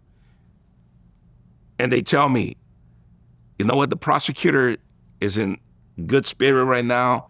They're saying get 24 months right now for illegal reentry, and we'll work on the deal right now." I said, "Man, my people don't even know I'm here. So you don't want to take the deal? The deal will not come back. You're facing 44 to 70 months in federal prison for coming back illegally after being deported. Do you want a bail hearing?" I said, "Yeah."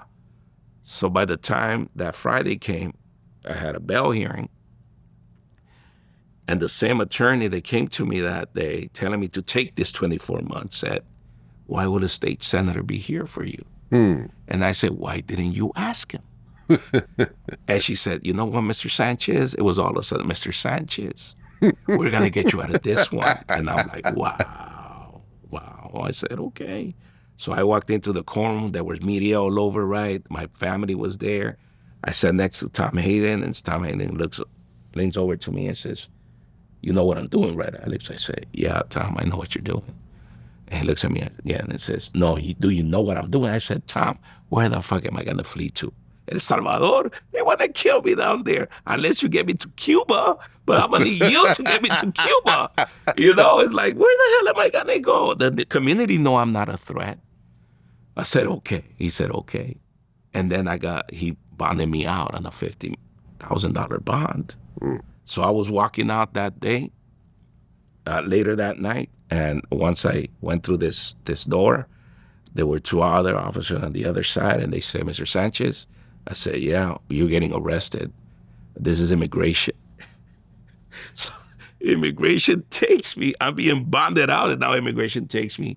And that's how the whole issue of, I was fighting two cases at one time, the federal reentry and stuff. And yes, I made the case about if I went back, I was gonna get killed because they wanted to kill me before.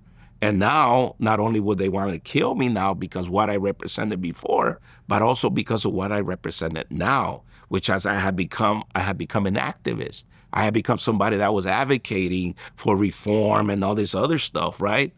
And that was going to enhance the possibility of me getting killed. So I ended up fighting my case. I had attorneys such as Mark Garagos help me out.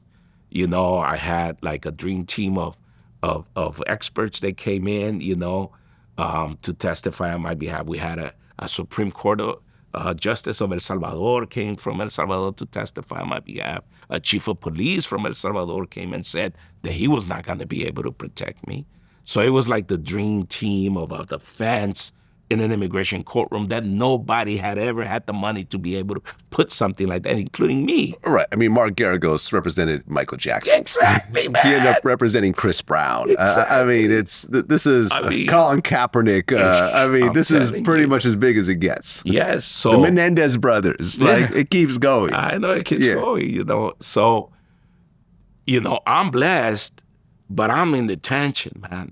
And I'm seeing all these injustices going there with Cubans, having prolonged detentions. People have been there for 5, 6 years. You know, the conditions are inhumane, the food, all of this folks that basically just hopeless. And I became like a symbol of hope. So we ended up organizing a hunger strike there during the same time that the National Democratic Convention was taking place, right? So the helicopters went there after there was a rally to go to the Rampart station too because of the Rampart scandal, but now because of me. They wanted my freedom. So when they were told that we were in a hunger strike and our issues, they flew over our facility in San Pedro, and the African immigrants were outside, and they were able to spell the word help, you know? So that brought in, and I was afraid because ICE, could just jack me out for steering an event like that and send me to Alaska, right? They could put you in any facility around the country to disrupt whatever thing I had started. That it really wasn't started by me. It was started by the folks that were there that needed that support. I was just a vehicle to connect them with the outside, with people in power to be able to voice their concerns. Right. Ultimately, you got asylum. Ultimately, they released me first because obviously my other attorney also helped me in vacating another felony conviction that I had. Since Garagos had helped me with one felony, my other attorney helped me vacate. So I was able to come out, and then 9 months after that, and then in 2002, I was able to win my political asylum case.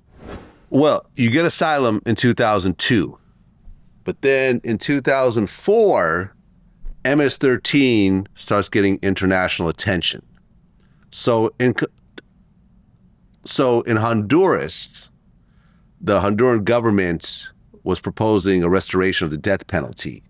So MS-13 organized a massacre where 6 gunmen opened fire on a bus where they killed 28 people, most of which were women and children.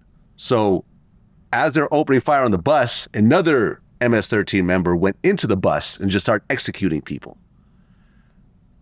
This was a catastrophe that you don't see very often. They say that this was actually organized by an MS-13 leader named Juan Bautista Jimenez, who allegedly was killed in prison because he was hanged by other MS-13 members. Do you know about this whole situation? I heard about it. Yeah. My understanding was that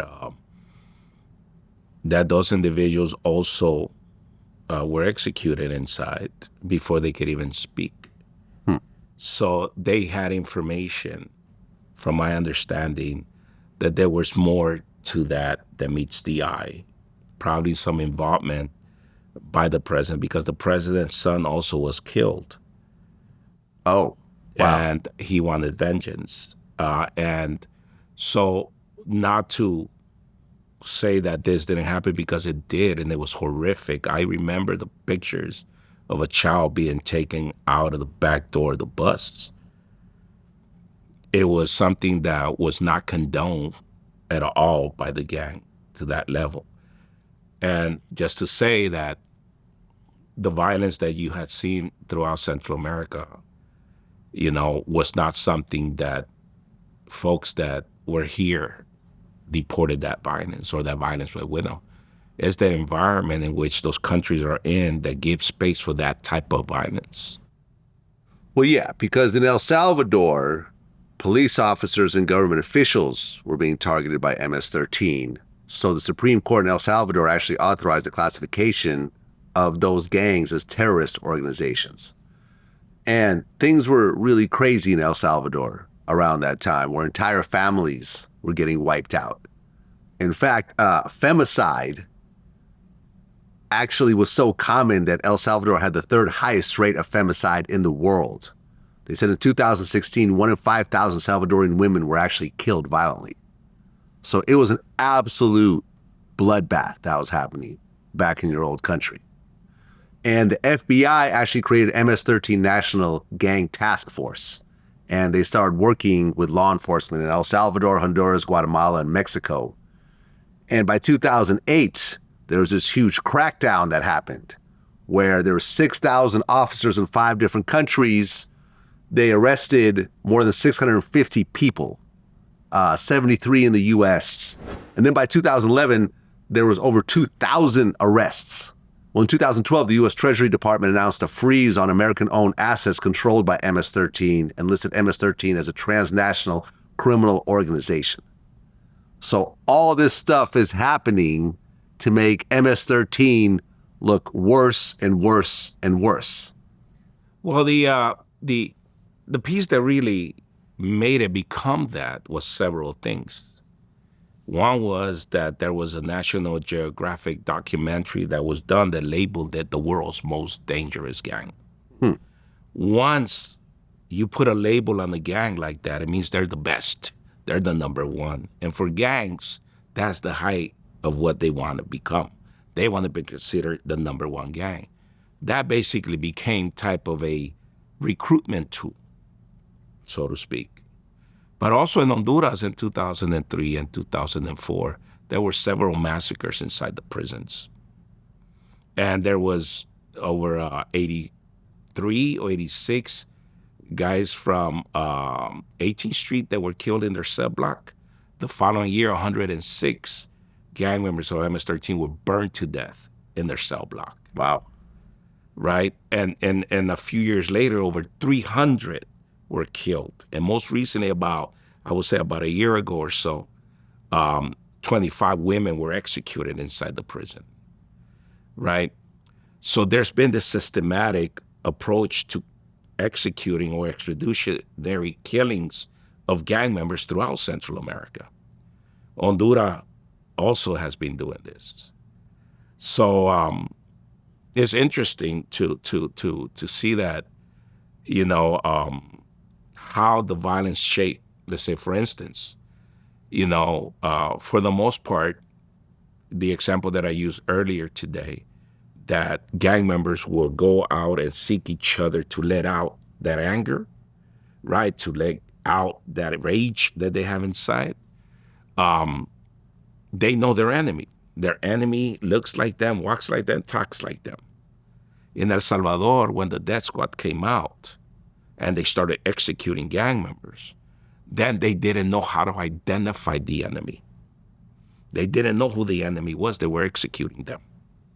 And for the first time, this is what provoked, right, that other non-gang members became a target because of the same tactics that the government used. Now, innocent people were put in harm's way. Those extrajudicial killings really created this environment of escalation of violence. When you had 10 gang members killed at one time, and they said and justified like, oh, they shot at us first. And then witnesses will say, no, they didn't. And then those witnesses will come out dead, right? I mean, there's been so many human rights violation reports of this extrajudicial killings, not only in El Salvador, but Honduras and Guatemala, right? At the same time, in 2012, right, there was a truce in El Salvador between 18th Street and MS on a prison level, in which we sent a delegation down to El Salvador of experts that have been formerly involved in gangs as well, to go and analyze it in the way of mental health, opportunities of employment, also violence intervention, prevention. These were experts from San Francisco to LA to Maryland to New York, folks that knew and had written stuff on gangs, such as Luis Rodriguez. And they went down there, and my sole purpose was, I want to know if the gangs are real about this so we can support it.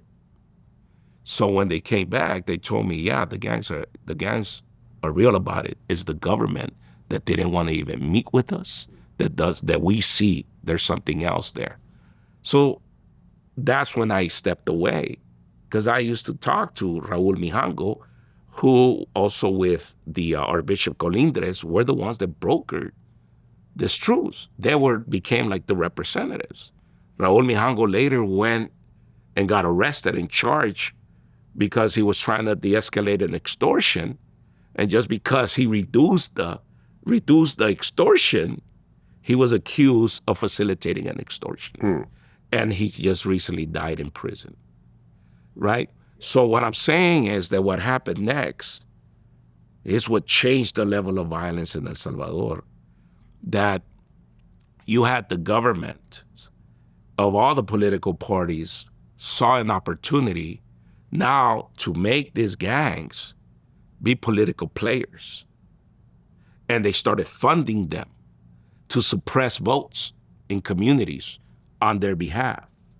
All political parties did this, including the recent presidency of Nayib Bukele. When he ran for mayor in San Salvador, you know, he won because he was able to have the support of the gangs, right? So now you see how the systems, because what I see is the gangs evolutionized based on the policies to target them. If we cannot sell drugs individually in Nevada like we did in the 80s, right, to make $10, right, then we were pushed by the gang injunctions. Now we got other people selling drugs, then we're just collecting $3 out of 10, right? So what is that? Extortion. But the gangs evolutionize based on how they're being attacked. The gangs don't go away. And they haven't, not in the United States, not in Central America. But what happened in Central America, that they got paid. And most recently with El Salvador, in regards to Bukele and the relationship that they have with the Trump administration, it has been uncovered that now Bukele wants an investigation that's being done against them disappeared. You know, so what happened, just to let you know, the exact level of corruption that exists in these countries. In El Salvador, you had Bukele being discovered by online journalists such as El Faro, right, Inside Crime, that they were having a plot, that they had an agreement with the gangs. And this president has always gone after individuals that have been intrusives. You had two presidents that fled to Nicaragua and became Nicaraguan citizens because they were on the run. One supposedly died already. But you had this president start to try to get away from that truce to a point where around November 2021, you know, there was a killing of about 25 people or so to try to get him back on the table because he tried to get away. March of the following year, there's about 87 people that died through a weekend. Why? Because he tried to get away from this negotiation that they had. It's basically documented now in such a way. What happens after this is that he already knows that this is going to happen. He knows very well that if he backs out of this agreement, these killings were going to happen. He sacrificed 87 people in order for him to implement this policy now that he's been implementing. The state of exception, in which now there's over 87,000 people that have been arrested and made it illegal to be a gang member, in which individuals that are being deported from here are getting arrested immediately if they've been labeled a gang member. And anyone could call now the police and say, that individual over there is a gang member. I saw him with gangs. And they will come and arrest them, and you will have court in about 2 years. Wow. I've spoken with families. A mother and two of her daughters got arrested and charged with that basically holding money from extortionists, right? And illicit association, which is the main charge that they give everyone, right? It so happened that 7 months later, even law enforcement found out that one of the husbands from one of the young girls was fighting a custody battle. right? And in this custody battle, the guy told the girl, if you don't give me my daughter, you're going to regret it because I got friends in high places. And that's when this guy called his friends in high places, said that they were receiving stolen or extortion money. They came and arrested these three people, this lady, elderly, and her two daughters. He ended up getting his girl custody because now she's in prison, accused of being gang members. And the mother has 2 strokes while she's in there. One of the daughters across from her cell, she's protesting. She's getting beat up every day because she's protesting the conditions in her mother while the other one was raped. Now, eventually, they got out after 7 months. And it's like nothing happened.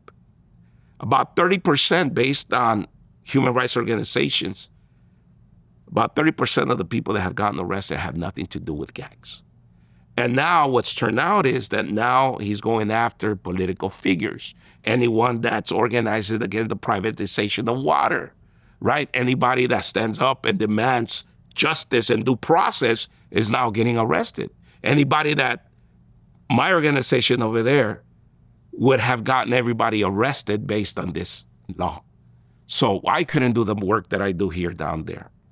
And the last thing was that on top of this, you have now human rights organization under attack. The most recently, Cristosal directors had to flee El Salvador because they were going to get arrested because for him or for that administration, putting out reports of over 450 people that have been tortured and killed inside the prisons, it's you defending gang members. So if you defend gang members, you are guilty of gang association and you get arrested. So this is larger than just the gang trying to survive. It's how these governments have used mass incarceration to benefit from it. Just like here, if you would see all the companies and corporations that make money out of people incarcerated, right? You'll be surprised. Yeah. All these corporations that profit from our labor. That's the only place in the Constitution where slavery is real. It's still there. Well, 2009, you're 37 years old. So amongst all this international attention to MS-13 and the FBI task force and everything else like that, you get arrested along with 8 others on RICO charges. So the indictment names 24 leaders, members, and associates of MS-13 to crimes that go back to 1995 that include 7 murders and conspiracy to commit 8 murders. The FBI claimed that 5 of the defendants, not including you, allegedly conspired to murder a veteran detective in the gang unit in LAPD.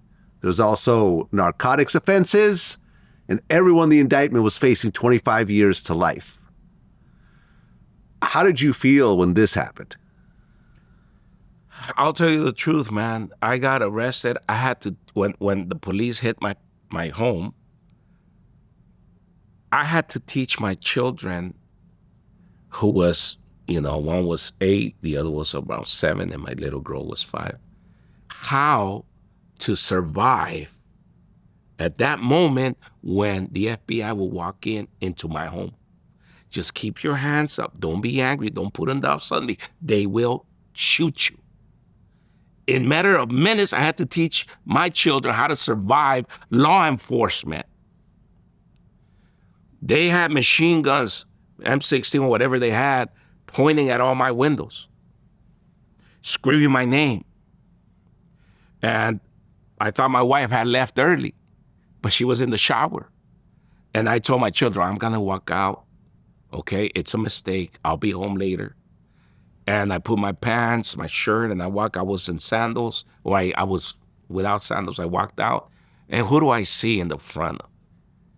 Frank Flores, a law enforcement LAPD detective who is the one that they said that they conspired to kill, that those cases had won in the state court twice already.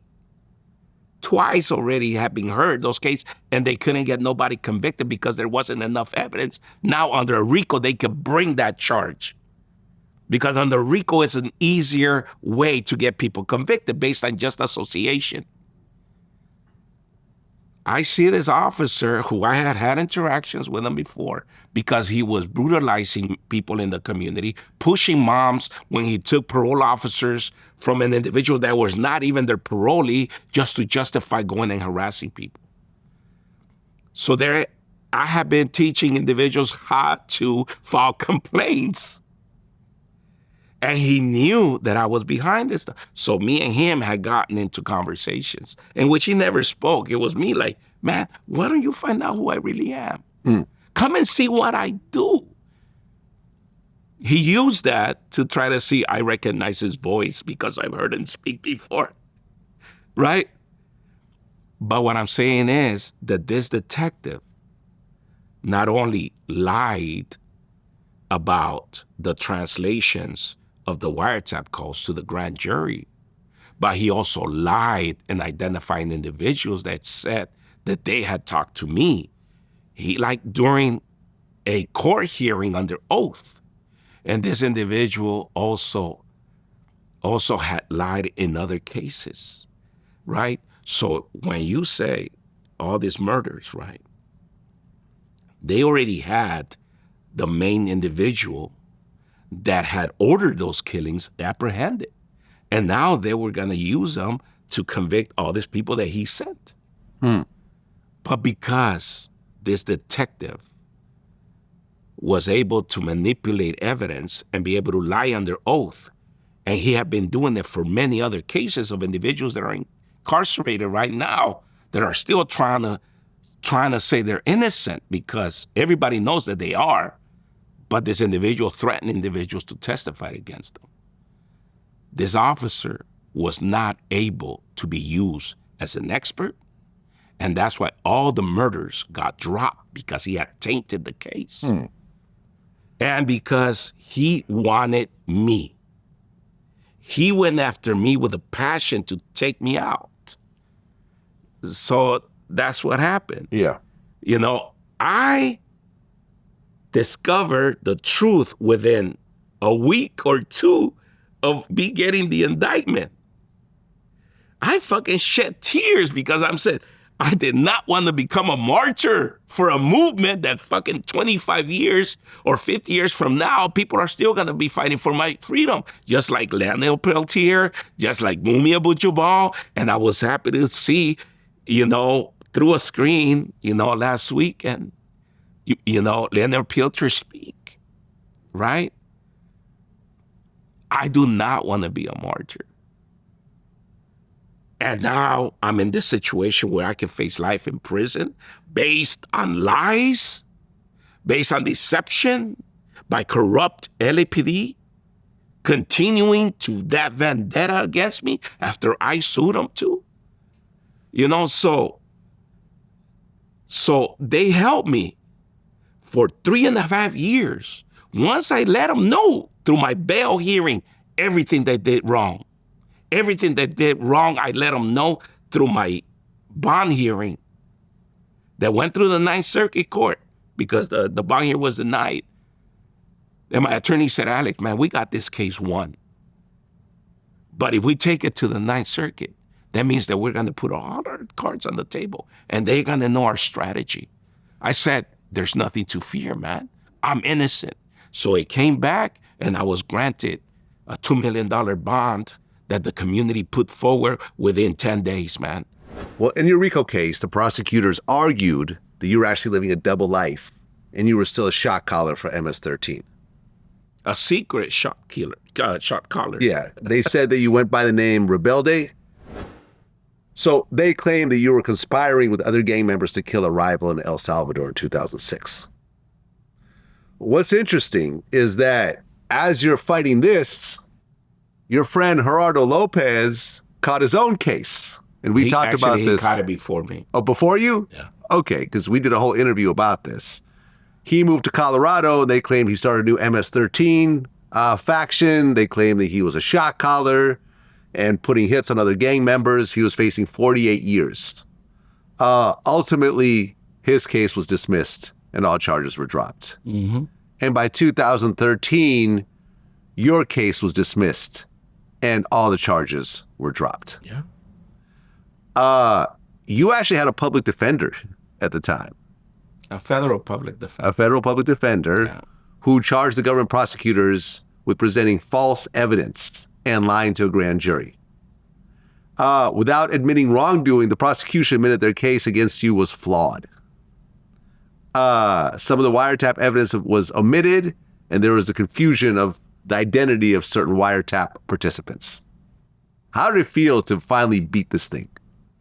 Look, man, I was walking towards a meeting that didn't happen for some reason in the Westlake area, and my attorney called me, right? And she said, "Alex, are you sitting down?" I said, "No, I'm standing up." He said, "Sit down." I said, "Why? What happened?"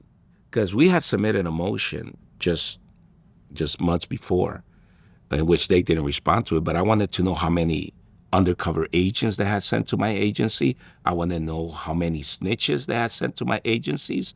I want to know how many interviews they had made where people talk good about me, you know? And I wanted to know all this information for my defense, because I knew and I felt people that had been sent over to my office were undercover agents. Wow. Okay. And in some cases, I know, and I wanted to verify that they were. So they did not respond to that. They responded with their own motion to dismiss my case, right?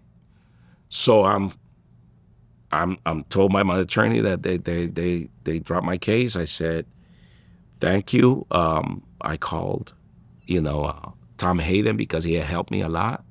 I called my family. I called everyone. I shed tears because but it came in the moment where I had, when I got indicted, the community knew that I was innocent, and many of the funders continued funding our organization. As a matter of fact, I was gonna leave my executive director position, right? And they said no. My board voted to keep me on because they knew I was innocent. And we continue getting funded by all of this private foundations, right, during the time, because they knew that Homies Unidos was never part of an investigation. And I know that if they would have found something negative in my books or in the investigation that I was laundering money or doing things, they would have had come out with it, right? But I was always clear, man. I don't even sign my own checks, right? So what happens is that in December 2012, I did not get funding anymore because people are like, we funded you for 3.5 years, Alex, and this case is not going away. We usually don't fund for 3 years, right? So the funding dried up. I lost the office that we had at La Curacao. I asked them to help me at least for a year, right? They take a tax deductible support, for this organization. And they said no, right? So I had to move. So I got another space with the tattoo removal clinic that we work with. And this lady, Rosemary Ashmala from Sunrise Outreach Center, said, Alex, use that corner office because I know this case is going to go away and you're going to have to start over. So in January, I get the call. The following day, I went to the office and I told Rosemary, I must start over. With no funding, nothing. I lost all the staff. I lost all the funding. And what I did was to just start typing again. I started with nothing. And now we have over 35 employees. Giving a second opportunity to all these folks that needed what I would have needed back in my days. We got programs for immigrant youth coming in here so they don't fall victims of the bullying, so they understand that there's a support system around them. Yeah. For familias, that have loved ones in prison, that we help them deal with how to visit them, to help those immigrant lifers also get a chance as a second. So we have multiplied. But yes, it was traumatic. Yes, it hurted me, And I'll tell you one thing, maybe there would have been, some of those folks that were accused of some of those crimes, if only for a corrupt cop that wanted me in that fucking indictment. He probably would have gotten everyone else convicted. But because he came and lied about me, about trying to get me, and that's where, we need to focus on. Well, you beat your RICO case.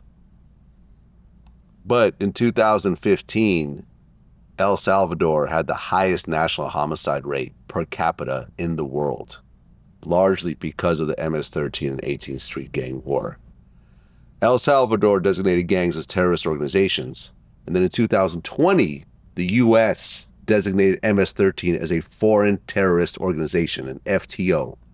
This is because of acts of violence, intimidation, and influencing government policies through force.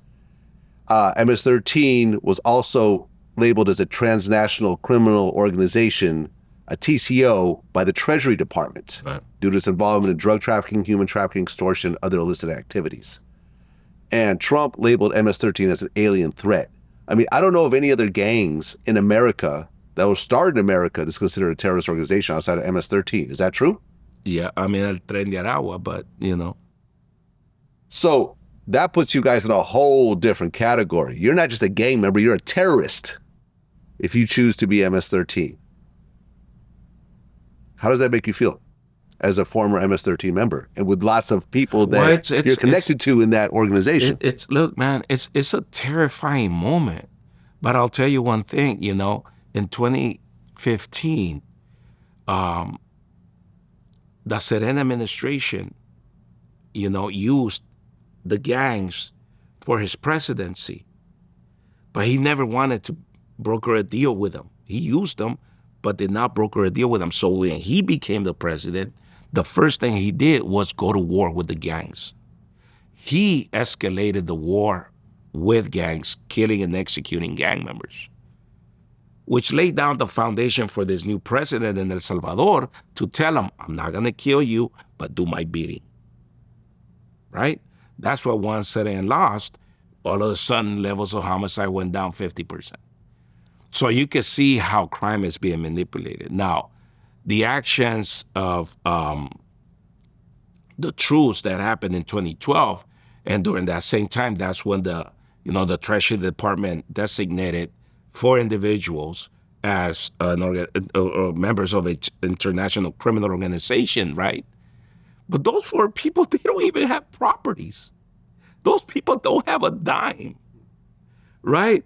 And then you go ahead and you have what happened under the first Trump administration in regards of killings in Long Island that was horrific, and people don't understand the whole concept of what happened, in which why 2 young ladies ended up getting killed. But it's horrific and a loss of life nonetheless, right?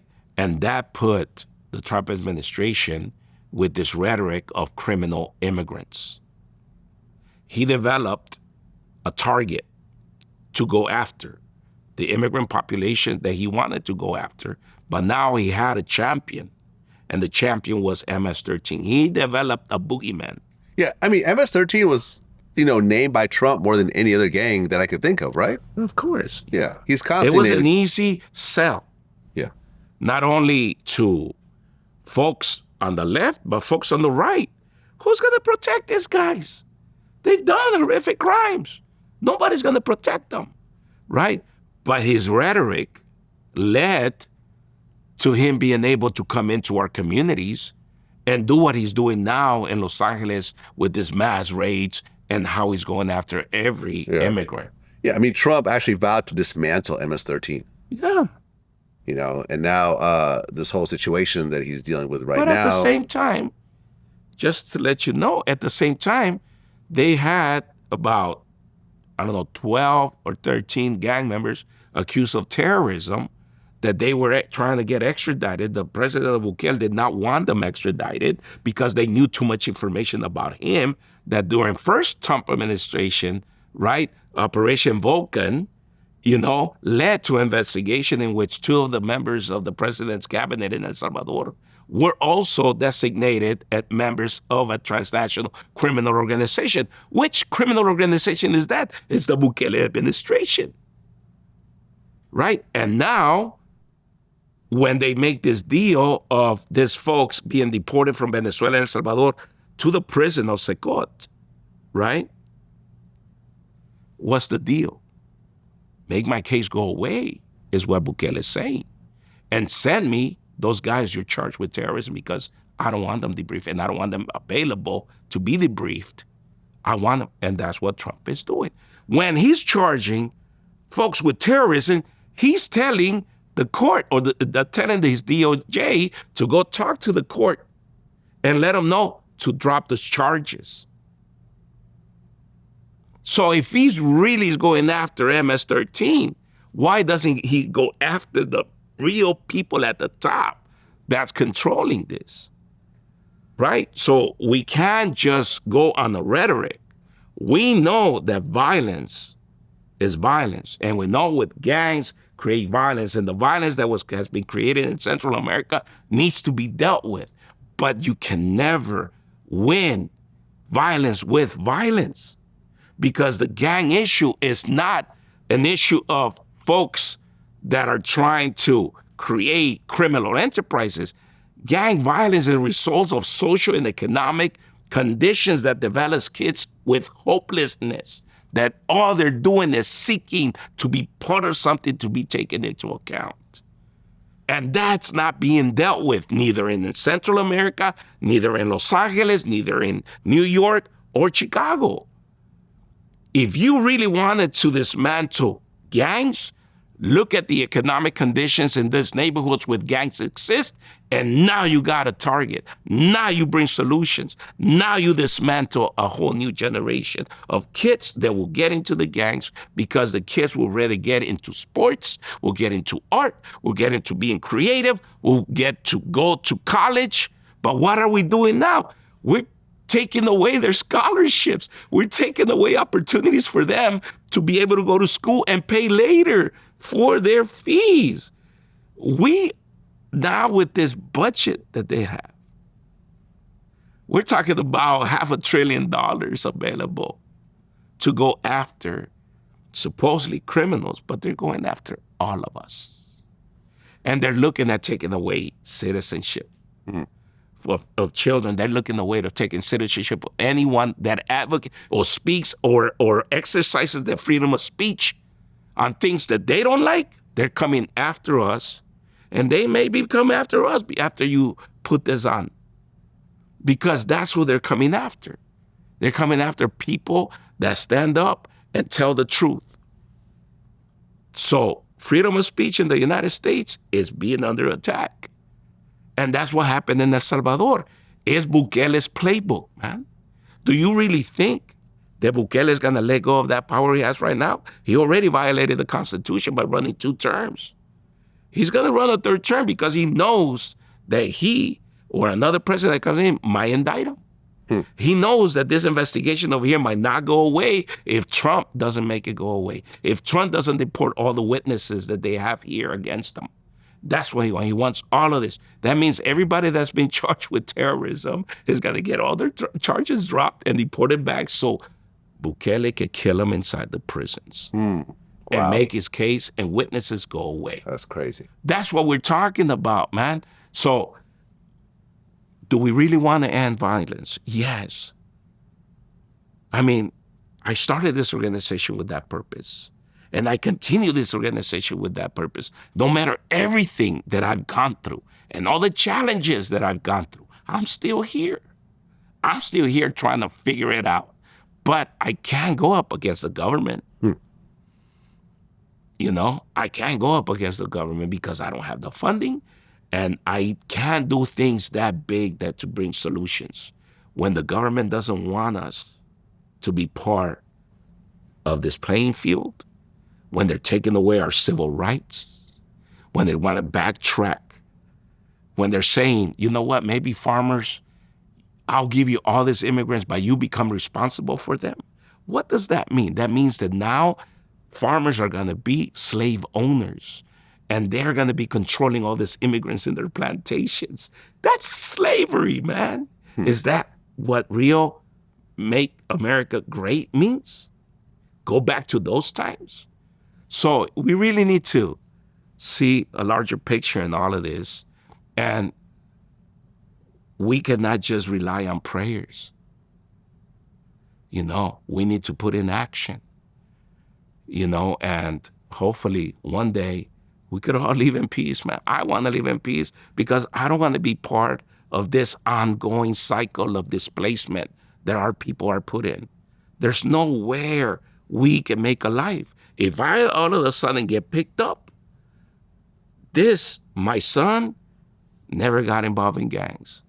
My stepson got caught up and died. I got 2 more children I got to take care of. They arrest me right now. What's going to happen with them? They arrest me now. Where am I going to make peace? Where am I going to be able to go to sort of like to Sudan, to a third country because they can't deport me to El Salvador? South Sudan? Libya? You know, Liberia or what other country that said that they could deport people? Look, man, this is where we are right now. This is not the solution. And our people have become the scapegoat of every problem that exists in this country. And we can't let that happen. Well, that's how we're going to end it. Alex Sanchez, I appreciate you coming in and telling your story. You know, it seems like your past continued to haunt you, even though you turned your life around. You created an organization in Los Angeles that actually brought positivity, de-escalation of conflict, and so forth, because ultimately people like yourself that go into these communities that come from these gangs could talk to people and do things that the police can't do. All the police could do is arrest people. The police don't come in to try to have sit downs with people and try to have gang wars, try to create truces and so forth. But people like yourself have. But unfortunately, because of your past and because of the old beefs that you had with certain people, things kept coming back up again. But it seems like you've won every single case that they brought against you. And hopefully there'll be no more cases that they do bring against. Man. Yeah, exactly. It's not something that I put myself in. Exactly. It's something that they put me in. Yeah. You hear me? Yeah. And you've won every time, though. The slogan, "My past comes to hurt me," I had written it in a poem that I wrote in one of our calendars. And the prosecution was using it as evidence that I have a past that's coming to haunt me. Wow. That's wild. Well, Alex, God, man, I wish you all the best, man. I think you have a lot of good work ahead of you, man, and just waiting to see what you come up with in the future. Life is yet to be seen. That's what it is. Until next time. All Peace. Right.